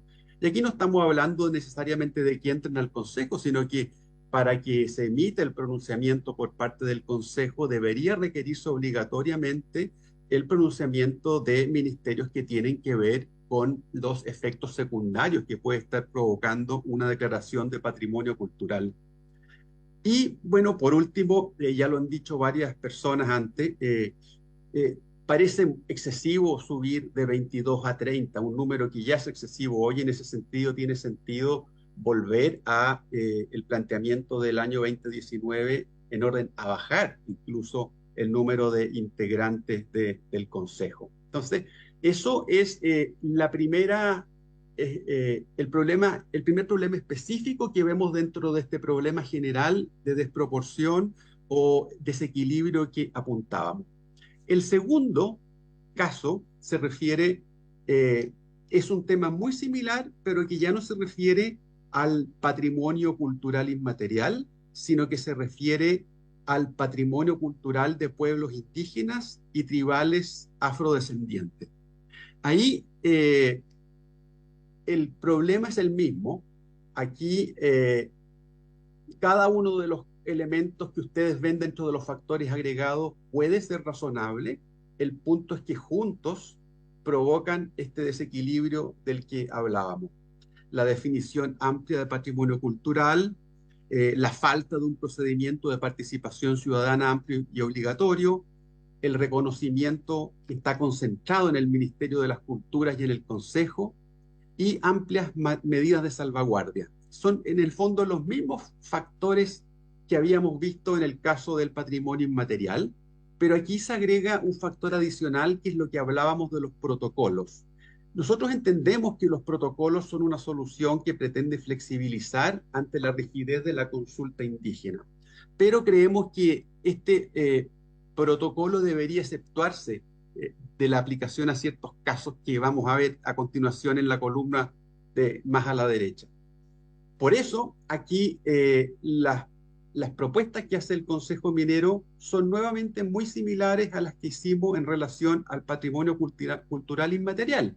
Vemos que tiene que haber un análisis de impacto económico y social cuando se evalúen los reconocimientos y las medidas concretas.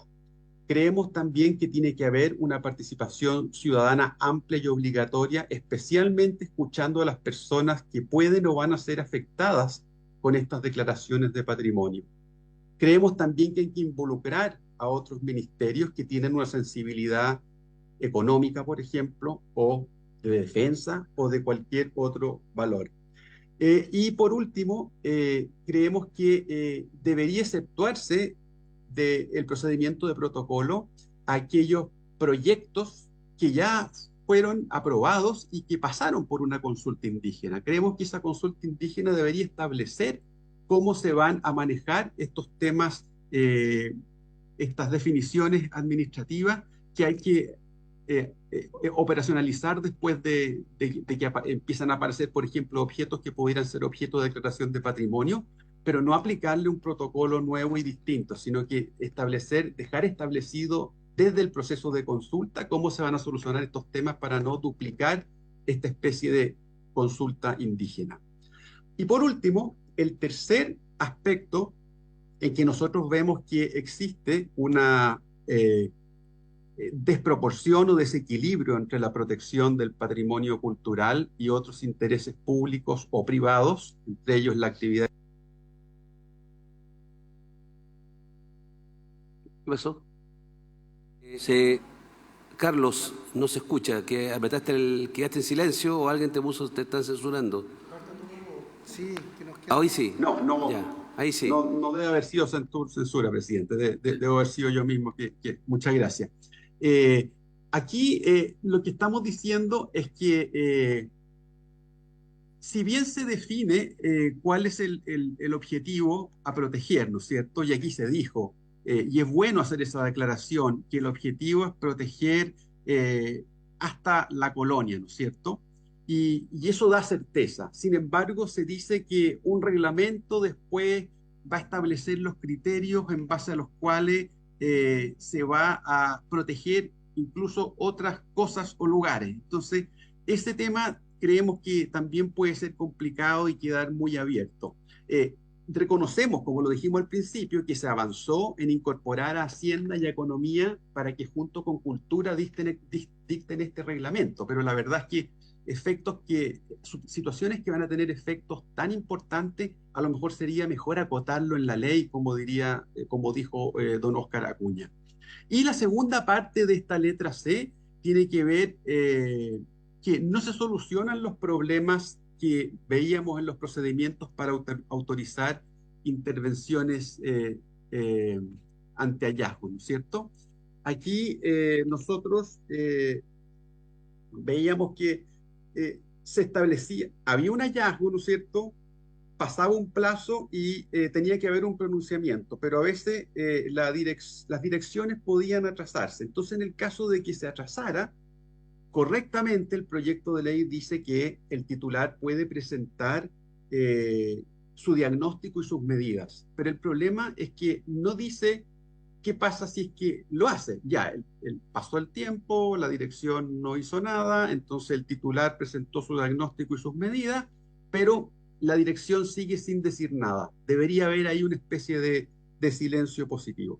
Entonces, en el fondo, las soluciones a este tercer y último problema están ya dichas en la columna de la derecha con nuestras propuestas y que se resumen en establecer umbrales mínimos de antigüedad, singularidad y valor crítico a los hallazgos que serán considerados patrimonio arqueológico. Y creemos que esto debe quedar en la ley y no en un reglamento. Y por último, creemos que es importante que el titular pueda seguir adelante cuando presenta el diagnóstico y las medidas, no obstante el silencio de la dirección. En resumen, y con esto termino, honorables senadores, la gran observación tiene que ver con un desequilibrio en la protección del patrimonio cultural versus otros valores. Tal vez si esta ley hubiera referido a otros valores, también se habría dicho que habría un desequilibrio en contra del patrimonio cultural, pero bueno, estamos tratando esta ley y creemos que deben, ojalá, implementarse medidas como las que sugerimos o parecidas para que realmente la protección del patrimonio cultural sea tal, se logre, pero que por hacer estas declaraciones y protecciones no se produzcan efectos secundarios tan negativos en otros intereses públicos y privados que terminen dañando otras actividades como las económicas o paralizándolas. Yo creo que es el momento para legislar, es el momento para solucionar esos problemas, pero creemos que requiere repensar bastante algunas de las normas, principalmente enfocadas al impacto que tiene esta legislación en toda actividad económica y concretamente en el sector minero. Muchas gracias, quedo disponible para cualquier pregunta u observación. Bien, muchas gracias, don Carlos. No sé si alguien quiere hacer algún comentario. Escuchemos que alguien queda más. ¿No? ¿No? ¿Perdón? De nuevo. Bueno, bien. Subsecretaria, ¿quiere reaccionar brevemente a su presentación, don Carlos?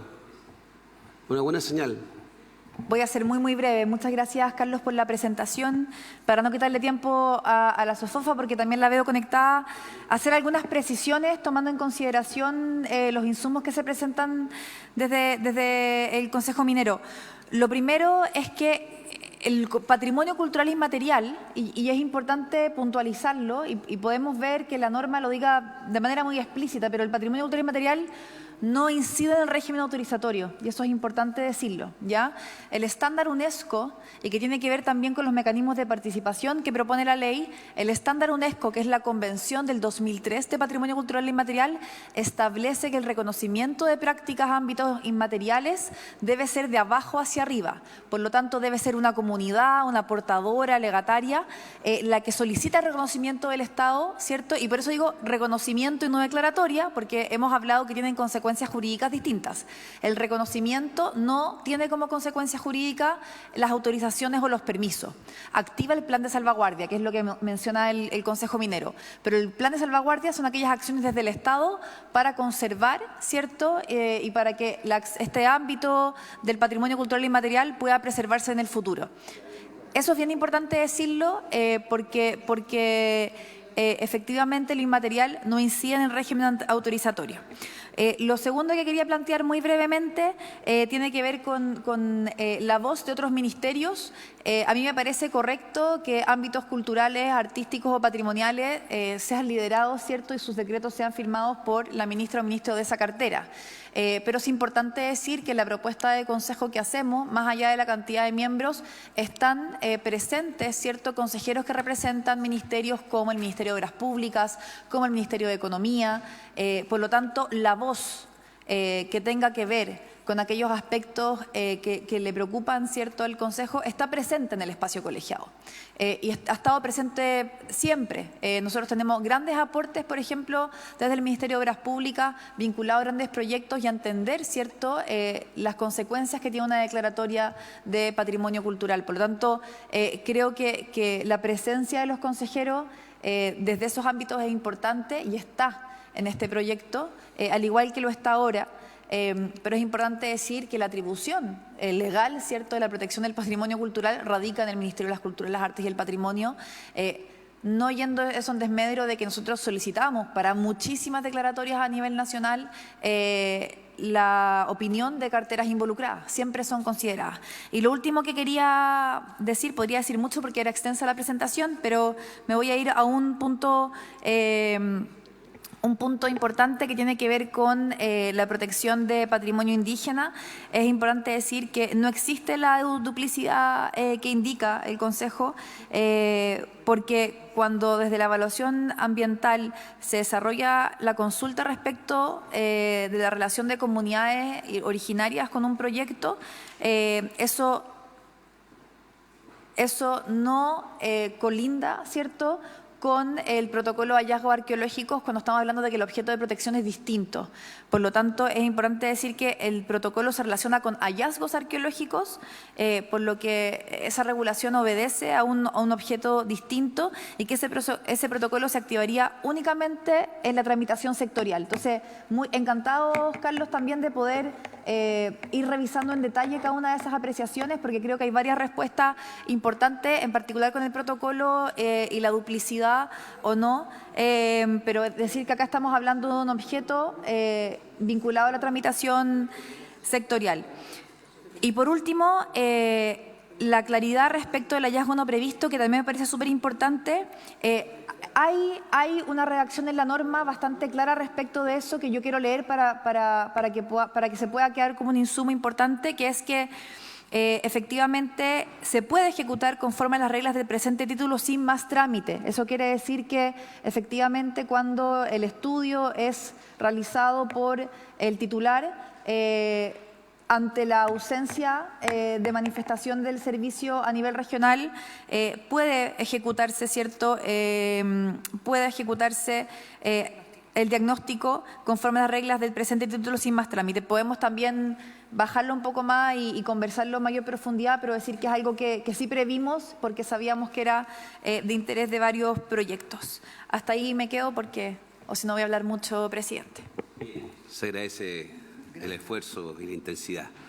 Bien, a continuación, y finalmente primero quiero pedir a los senadores si podemos extender la sesión porque nos queda una presentación más, que es la de la Sociedad Fomento Fabril, y para esos efectos tenemos a don Rodrigo Yáñez, don Rodrigo Mujica y a Camila Madariaga. Entonces, le ofrecemos la palabra a don Rodrigo Yáñez. Yo sé que estamos pasados la hora, pero quisiera escuchar esto y sin perjuicio del tiempo que le corresponde a la SOFOFA, se lo descontamos porque hay un fondo de minutos para el sector privado. Entonces, todos los minutos que habló extra don Carlos Urena se los vamos a descontar a la SOFOFA ahora. Ya, muy bien. No, vamos, don Rodrigo, ¿está por ahí o no? No lo veo. Por acá estoy. ¿Se escucha bien, presidente? Perfecto, y se ve impecable. Muchas gracias y también a los senadores por acceder a la extensión de esta comisión. Y voy a ir muy rápido y al grano para partir comentando que desde SOFOFA valoramos que este proyecto de ley de patrimonio cultural, que está en tramitación desde el 2019, haya retomado su tramitación legislativa. Existe una década de muchos diagnósticos y de propuestas que identifican a la actual regulación patrimonial como un cuello de botella importante a la hora de presentar, tramitar permisos y también desarrollar proyectos de inversión y por lo tanto avanzar en esta materia nos parece urgente. Es bueno también que la indicación del Ejecutivo haya sido también objeto de un proceso de consulta indígena y por lo tanto un avance que otorga mayor certeza y legitimidad y en cierta medida viabilidad al proyecto. Quiero centrarme en tres aspectos positivos del proyecto para partir. El primero, que exista un nuevo régimen de permisos que distinga entre un Consejo de los Patrimonios que declara y reconoce lo que es patrimonio y por otro lado las direcciones regionales que en lo sucesivo van a estar encargadas del régimen de permisos. Y eso, en términos de este cuello de botella al que me refería, con el número de sesiones que tiene el Consejo para tramitar permisos asociados a proyectos de inversión, nos parece que va a agilizar y va a generar un cambio importante en la tramitación de este tipo de permisos. En segundo lugar, la incorporación de técnicas habilitantes vinculadas a aquellas autorizaciones de poco impacto y que permitan descongestionar la gestión institucional. Y esto es algo que también se abordó en el proyecto de ley de permisos sectoriales, recientemente aprobado. Y finalmente, que exista un sistema de incentivos, de compensaciones y de subsidios que genere incentivos, por ejemplo, tributarios para los contribuyentes del impuesto de primera categoría, donde puedan deducir como gasto los desembolsos relativos a proyectos con plan de gestión patrimonial. Ahora bien, pasando al espacio de mejora del proyecto, nos parece que persisten, y como se ha señalado en algunas de las presentaciones, espacios de discrecionalidad, de superposición normativa y de vacíos que podrían generar nuevas fuentes de incertidumbre para los proyectos de inversión. Y por eso es que vamos a hacer brevemente referencia a 6 puntos con algunas propuestas de mejora estructuradas en 6 ejes estratégicos con el objetivo de contribuir a que esta ley sea efectiva tanto en la protección del patrimonio como en la facilitación del desarrollo sostenible del país. Pero quisiera cerrar mis comentarios de inicio, que ojalá pudiese este proyecto ser mejorado y despachado, dado que, como lo mencionaba, es una necesidad importante desde el punto de vista de generar un shock de inversión, siendo esto un tema, un nudo gordiano importante en el avance de la cartera de proyectos de inversión. A continuación, presidente, pido por su intermedio la palabra a don Rodrigo Mujica, director de Políticas Públicas de SOFOFA. Muchas gracias. Y solo antes de pasar a las 6 ejes de propuesta, solo algunos temas de diagnóstico.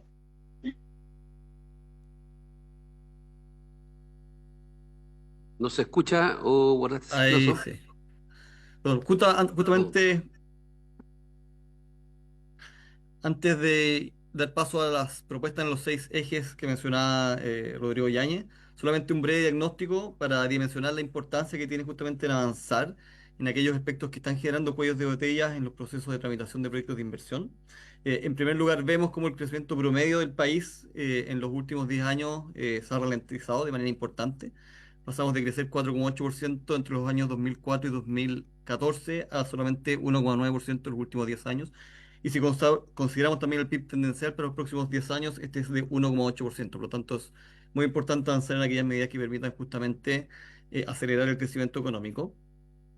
Y también respecto de la inversión, en particular la formación bruta de capital fijo, vemos cómo también en los últimos 10 años está rompido su tendencia de crecimiento y hoy en día muestra una tendencia a la baja que es bastante significativa. Y también la formación neta de capital fijo, que es la formación bruta sin contar las depreciaciones y la amortización, es decir, la capacidad nueva de generar inversión verde, por así decirlo, también ha disminuido en 1/3. Bueno, Un aspecto relevante es que Chile aparece en tercer lugar, como el tercer país con mayores dificultades para obtener permisos según la OECD, y también es relevante el informe de la Contraloría de mayo del año pasado, donde 1 de cada 5 solicitudes ingresadas al Consejo de Monumentos Nacionales en los últimos años seguía sin respuesta.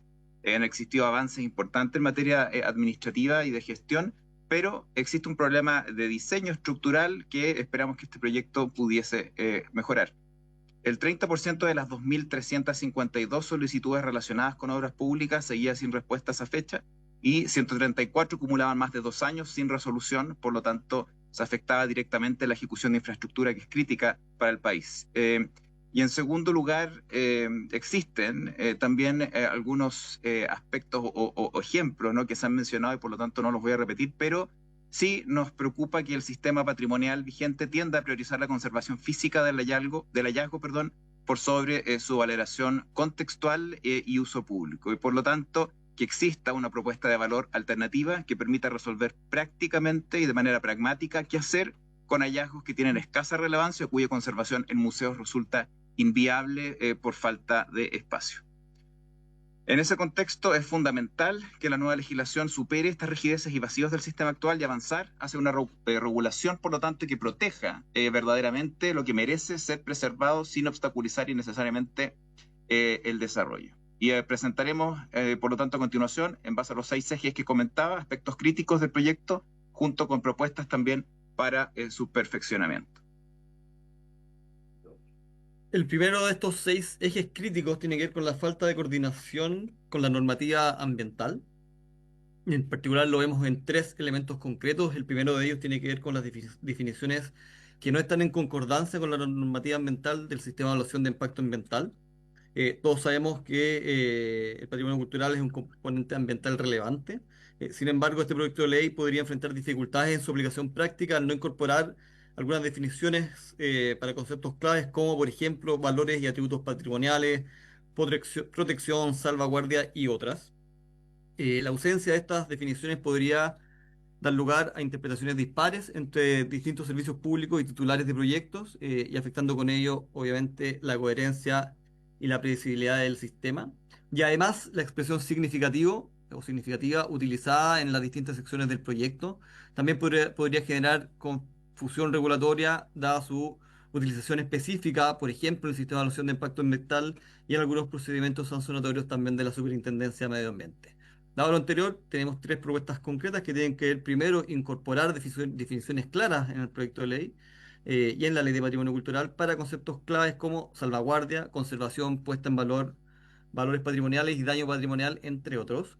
Precisar el uso del término significativo para evitar confusión con su interpretación en el CIA y en la Superintendencia de Medio Ambiente. Y finalmente, coordinar terminológicamente la Ley de Patrimonio Cultural con otros marcos regulatorios. El segundo elemento tiene que ver con las atribuciones de inspección de los directores regionales. En este sentido, en el artículo 17 se detallan algunas atribuciones de estos directores, sin precisar cómo esta atribución se articula en las competencias de la Superintendencia de Medio Ambiente, y esta omisión podría dar lugar a duplicidad en procedimientos sancionatorios o aplicación de criterios distintos. Y frente a esto, la propuesta en particular es regular de forma clara y coordinada para evitar superposición de competencias y asegurar un tratamiento uniforme frente a las infracciones de similar naturaleza. Y finalmente, en este primer punto, tiene que ver con el paisaje e itinerarios culturales. Estas nuevas categorías de protección podrían ser consideradas como áreas colocadas bajo protección oficial, con territorios potencialmente extensos y sin una delimitación clara. Y esto podría ampliar de forma desproporcionada la obligación del litoral P, del artículo 10 de la Ley 19.800 de Bases Generales del Medio Ambiente. La ausencia de precisión sobre los objetos de protección y sus atributos dificultaría la aplicación de los principios de gradualismo reconocidos por el CEA, la Superintendencia de Medio Ambiente y también la Contraloría General. Estas ambigüedades pueden traducirse en restricciones de uso de suelo y también paralizaciones de proyectos, y frente a esto la propuesta en particular es determinar expresamente los objetos de protección y valores patrimoniales en las declaraciones de paisajes e itinerarios culturales, y en segundo lugar establecer la coordinación entre la Ley de Patrimonio Cultural y los procedimientos asociados a los PAS 131 y 133 del SEA. El segundo aspecto a mejorar tiene que ver con la imprecisión de conceptos y procedimientos que afectan a la certeza jurídica. En particular tenemos 4 temas. El primero tiene que ver con el patrimonio cultural inmaterial, en donde si bien el régimen aplicable al patrimonio cultural inmaterial debiese ser exclusivamente el de salvaguardia, la inclusión en su definición de los espacios que le son inherentes abre la puerta a la imposición de restricciones que se asemejan al régimen de protección propio del patrimonio cultural material. Entonces, las propuestas al respecto tienen que ver con definir el alcance del concepto de espacios que le son inherentes, o alternativamente eliminar dicha referencia del texto, y las declaratorias deben ser muy claras en la delimitación de los polígonos de los territorios asociados, esclareciendo sus efectos dentro del CIA. El segundo elemento tiene que ver con el patrimonio arqueológico y el patrimonio paleontológico. En particular, la formulación rígida de los criterios puede resultar excesivamente discrecional, interpretarse bajo una lógica conservadora sin margen para valorar otras alternativas de manejo, y tampoco se establecen plazos para la determinación de otros bienes del patrimonio arqueológico fuera de los periodos prehispánico y colonial, ni para la identificación de patrimonio arqueológico y paleontológico. Las propuestas en esta línea tienen que ver con, en primer lugar, eliminar los criterios establecidos o complementarlos con referencia a enfoques de puesta en valor. Y en segundo lugar, establecer un plazo máximo para la determinación de bienes arqueológicos fuera del periodo prehispánico y colonial. El tercer elemento tiene que ver con medidas provisionales en los procedimientos de declaratoria. En este sentido, lo primero tiene que ver con el procedimiento de declaratoria puede ser iniciado por solicitud de cualquier persona ante la dirección regional, es decir, la legitimación activa es amplia y no exige acreditar interés actual ni fundamento técnico. Y en segundo lugar, las medidas provisionales podrían generar paralización de proyectos o actividades productivas, especialmente si se trata de solicitudes declaratorias temerarias o con fines obstructivos. Y frente a esto, la propuesta es, en primer lugar, restringir las solicitudes a casos fundados con interés actual. En segundo lugar, establecer controles, plazos y posibilidad de impugnación para medidas provisionales. Y finalmente, fijar plazo concreto para que el Consejo se pronuncie, evitando dilataciones.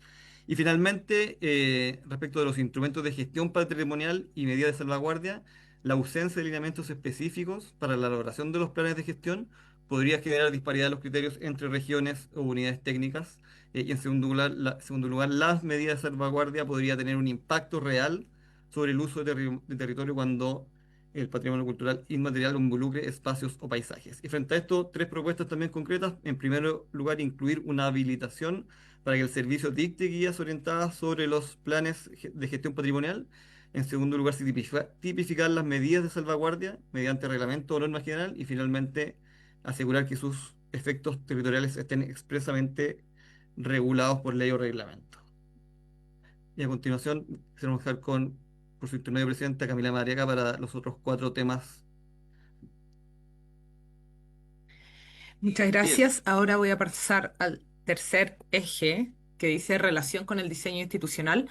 La primer es referente a la composición y atribuciones del Consejo. Vemos que hay una ampliación de los integrantes, haciendo esto a 30. Esto se justifica en la inclusión del patrimonio cultural inmaterial, el patrimonio cultural indígena y el pueblo tribal afrodescendiente. No obstante, vemos que toda esta inclusión podría dificultar la debida toma de decisiones rápidas en el Consejo. Entonces, la participación igualitaria de todos los consejeros en todas las materias debiese tener una distinción de especialidad. Además, vemos que existe una fuerte orientación hacia la protección sin un equilibrio suficiente con el objetivo de desarrollo. Por último, también vemos una contradicción normativa con lo que se dispuso en el proyecto de ley de institucionalidad ambiental que modifica la ley 19.300, en el entendido que la Comisión decidió eliminar a las COEVA por sus altos niveles de discrecionalidad, por ser poco eficiente al ser tan grande, y ahora vemos que el Consejo se vuelve a repetir esta institucionalidad. Entonces, nuestra propuesta es limitar la participación de los consejeros a temas que estén vinculados a su ámbito de representación, establecer un quórum de 2/3 para las decisiones de declaratoria debido a su importancia, y esto garantizaría un mayor consenso. Revisar el modelo colegiado y considerar instancias técnicas de funcionamiento como comité, Y por último, también incluir una mirada de productividad que equilibre la protección y el desarrollo. Respecto del registro de profesionales, vemos que podrían generar una herramienta de negociación que genere encarecimiento de los servicios. También vemos que se acota solamente a personas naturales y no vemos por qué no se puedan incluir personas jurídicas como equipos o consultoras. Y por último, entendemos que el registro de profesionales es sumamente importante para el funcionamiento de las técnicas habilitantes. No obstante, en la ley de permisos sectoriales, que también considera la inclusión de técnicas habilitantes, no se considera este registro. Por eso nuestras propuestas dicen relación con usar un modelo de acreditación similar a de entidades técnicas ambientales como de fiscalización o certificación ambiental. También permitir el registro de consultoras o equipos técnicos, es decir, personas jurídicas, y seguir también, ¿por qué no revisar la lógica que se incorpora en la ley de permisos sectoriales? Respecto al inventario de patrimonio cultural, IPC, creemos que pueden dar lugar a algunas protecciones redundantes e innecesarias. El IPC no operaría con efectos excluyentes, entonces se podría proteger más de un bien o un valor patrimonial. Es por eso que nuestra propuesta dice relación con incorporar el IPC a la infraestructura de datos espaciales del IDE, de la Superintendencia de Medio Ambiente, a modo de contar con información territorial unificada. Respecto al patrimonio cultural de los pueblos indígenas, de la consulta indígena y de los protocolos, vamos a dividir la presentación respecto del patrimonio en sí, después de los protocolos.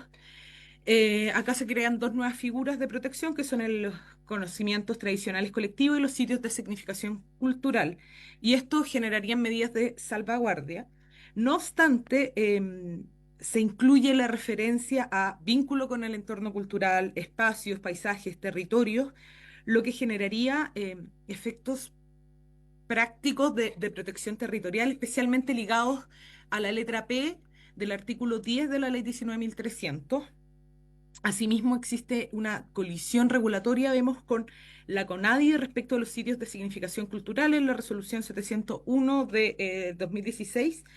Entonces, nuestra propuesta sería definir con precisión el alcance de las medidas de salvaguardia, especialmente aplicable a los sitios de significación cultural, que no lleven ni protección en base al artículo 10 de la Ley 19.300, también coordinar esto, es decir, con el SEA, y clarificar, el rol de la CONADI.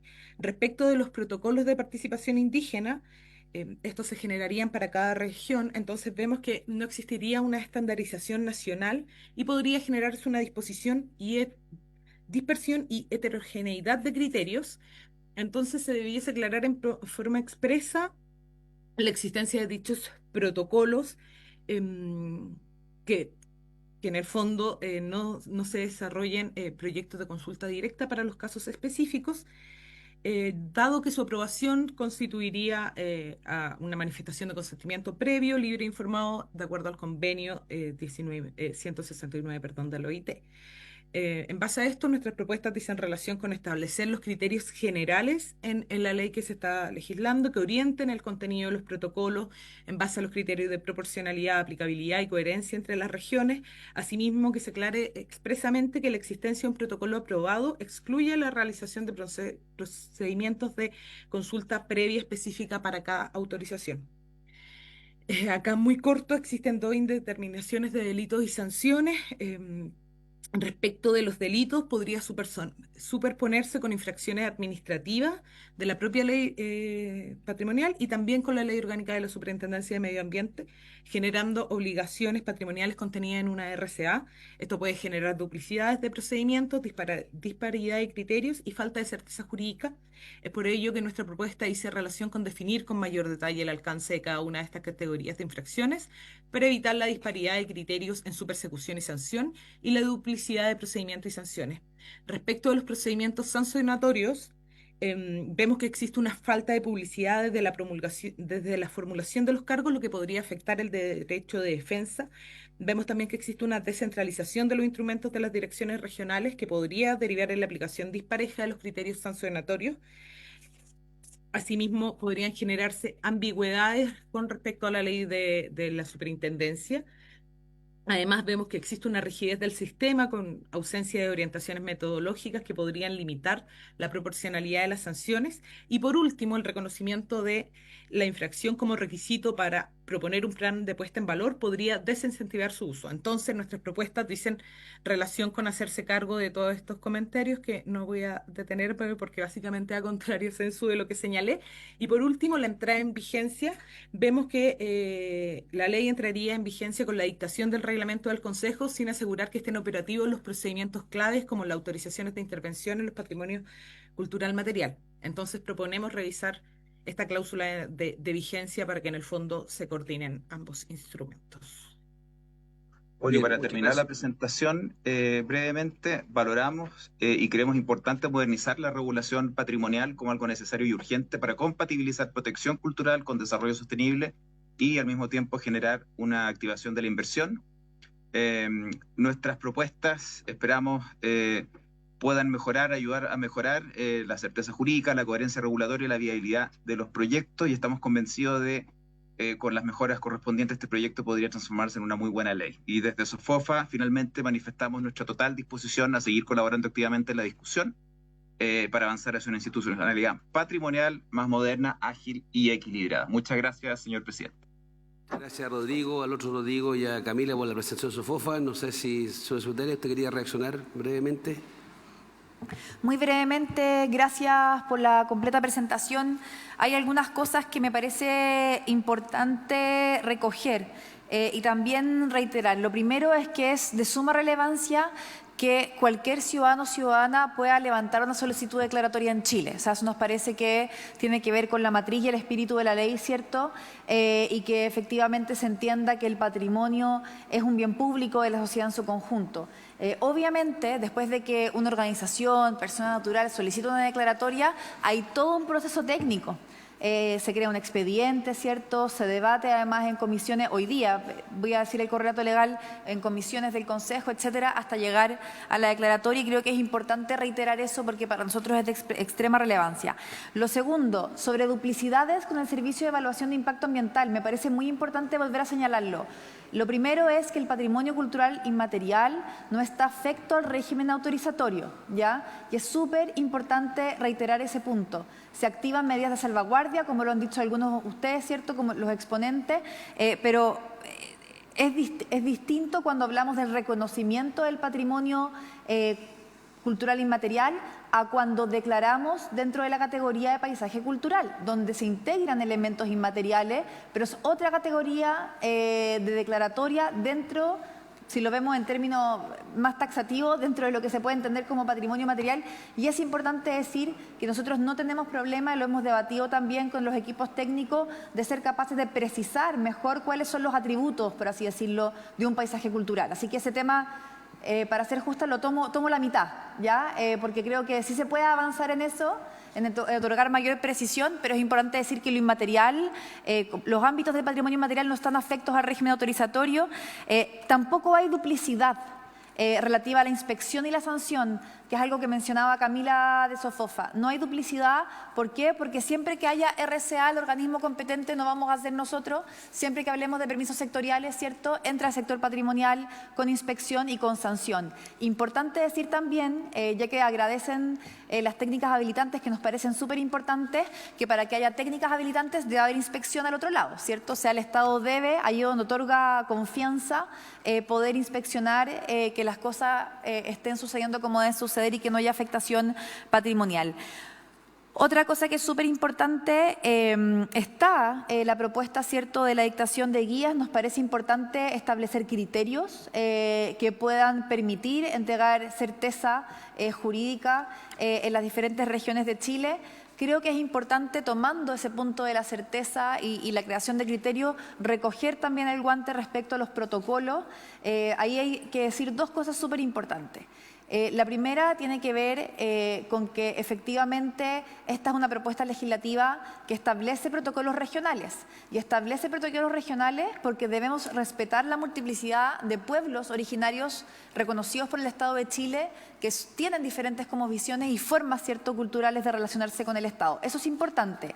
Aquello no quiere decir o no va en desmedro con que tengamos criterios generales a nivel nacional para poder establecer certeza jurídica con diferentes titulares. Yo creo que podemos conversar ambas cosas, pero es importante decir que en el marco de la consulta indígena se establecen protocolos regionales, pero se establece una unidad a nivel nacional que es la que trabaja, ¿cierto?, para la creación de esos protocolos. Por lo tanto, podemos hablar de que vamos a tener una matriz general y vamos a tener bajadas regionales vinculadas a aquellos pueblos originarios que se encuentran en el territorio.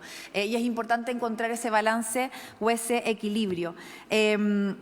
Lo otro que quiero decir para reiterar este punto, que yo sé que ha sido reiterativa, pero lo tengo que hacer. La cantidad de consejeros o consejeras, independiente de que podamos tener opiniones distintas respecto a cuántos debe haber, no incide en el régimen autorizatorio, toda vez que el régimen autorizatorio pasa a las direcciones regionales de servicio del patrimonio cultural. Es importante reiterar esto porque cuando hablamos del debate que tiene el Consejo Monumento, el Consejo Nacional del Patrimonio, en este caso, hablamos de un debate que para declarar o reconocer patrimonio cultural debe de ser multidisciplinar. Y debe incorporar diferentes visiones sobre el patrimonio cultural.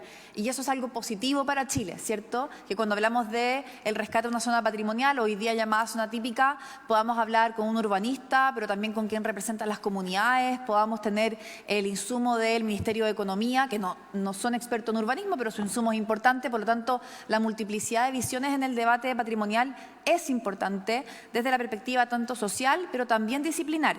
Y eso es algo que nos parece importante poner sobre la mesa. Este es un consejo, además, es una ley que propone comisiones técnicas. Por lo tanto, los expedientes de declaratoria y reconocimiento se trabajan de forma técnica, igual que el Senado, ¿cierto?, que tiene comisiones temáticas y quienes estudian más los temas son capaces de traspasarlo a la sesión del Pleno. En nuestro caso, ¿cierto?, a la sesión del Pleno del Consejo del Patrimonio Cultural. Nos parece que es un buen modelo que permite profundizar en las temáticas al mismo tiempo que tener visiones diversas respecto al patrimonio cultural. Hasta ahí lo dejo porque hay más cosas, como siempre, senador, pero ahí creo que hay suficiente. Muchas gracias. Bien, muchas gracias. Yo quiero agradecer las presentaciones que escuchamos en la tarde del día de hoy, agradecer también la posibilidad de haber extendido la sesión. Y sin perjuicio de estas presentaciones que quedaron acá a disposición, no me cabe duda de que el trámite en particular que resta este proyecto de ley, buena parte de estos comentarios y preocupaciones van a ser abordadas. No digo que se va a dar la solución que andan buscando todos los interesados, pero se le da debida atención, ¿ya? Bueno, habiéndose cumplido el objeto de la sesión, esta se levanta. Muchas gracias. Recording stopped.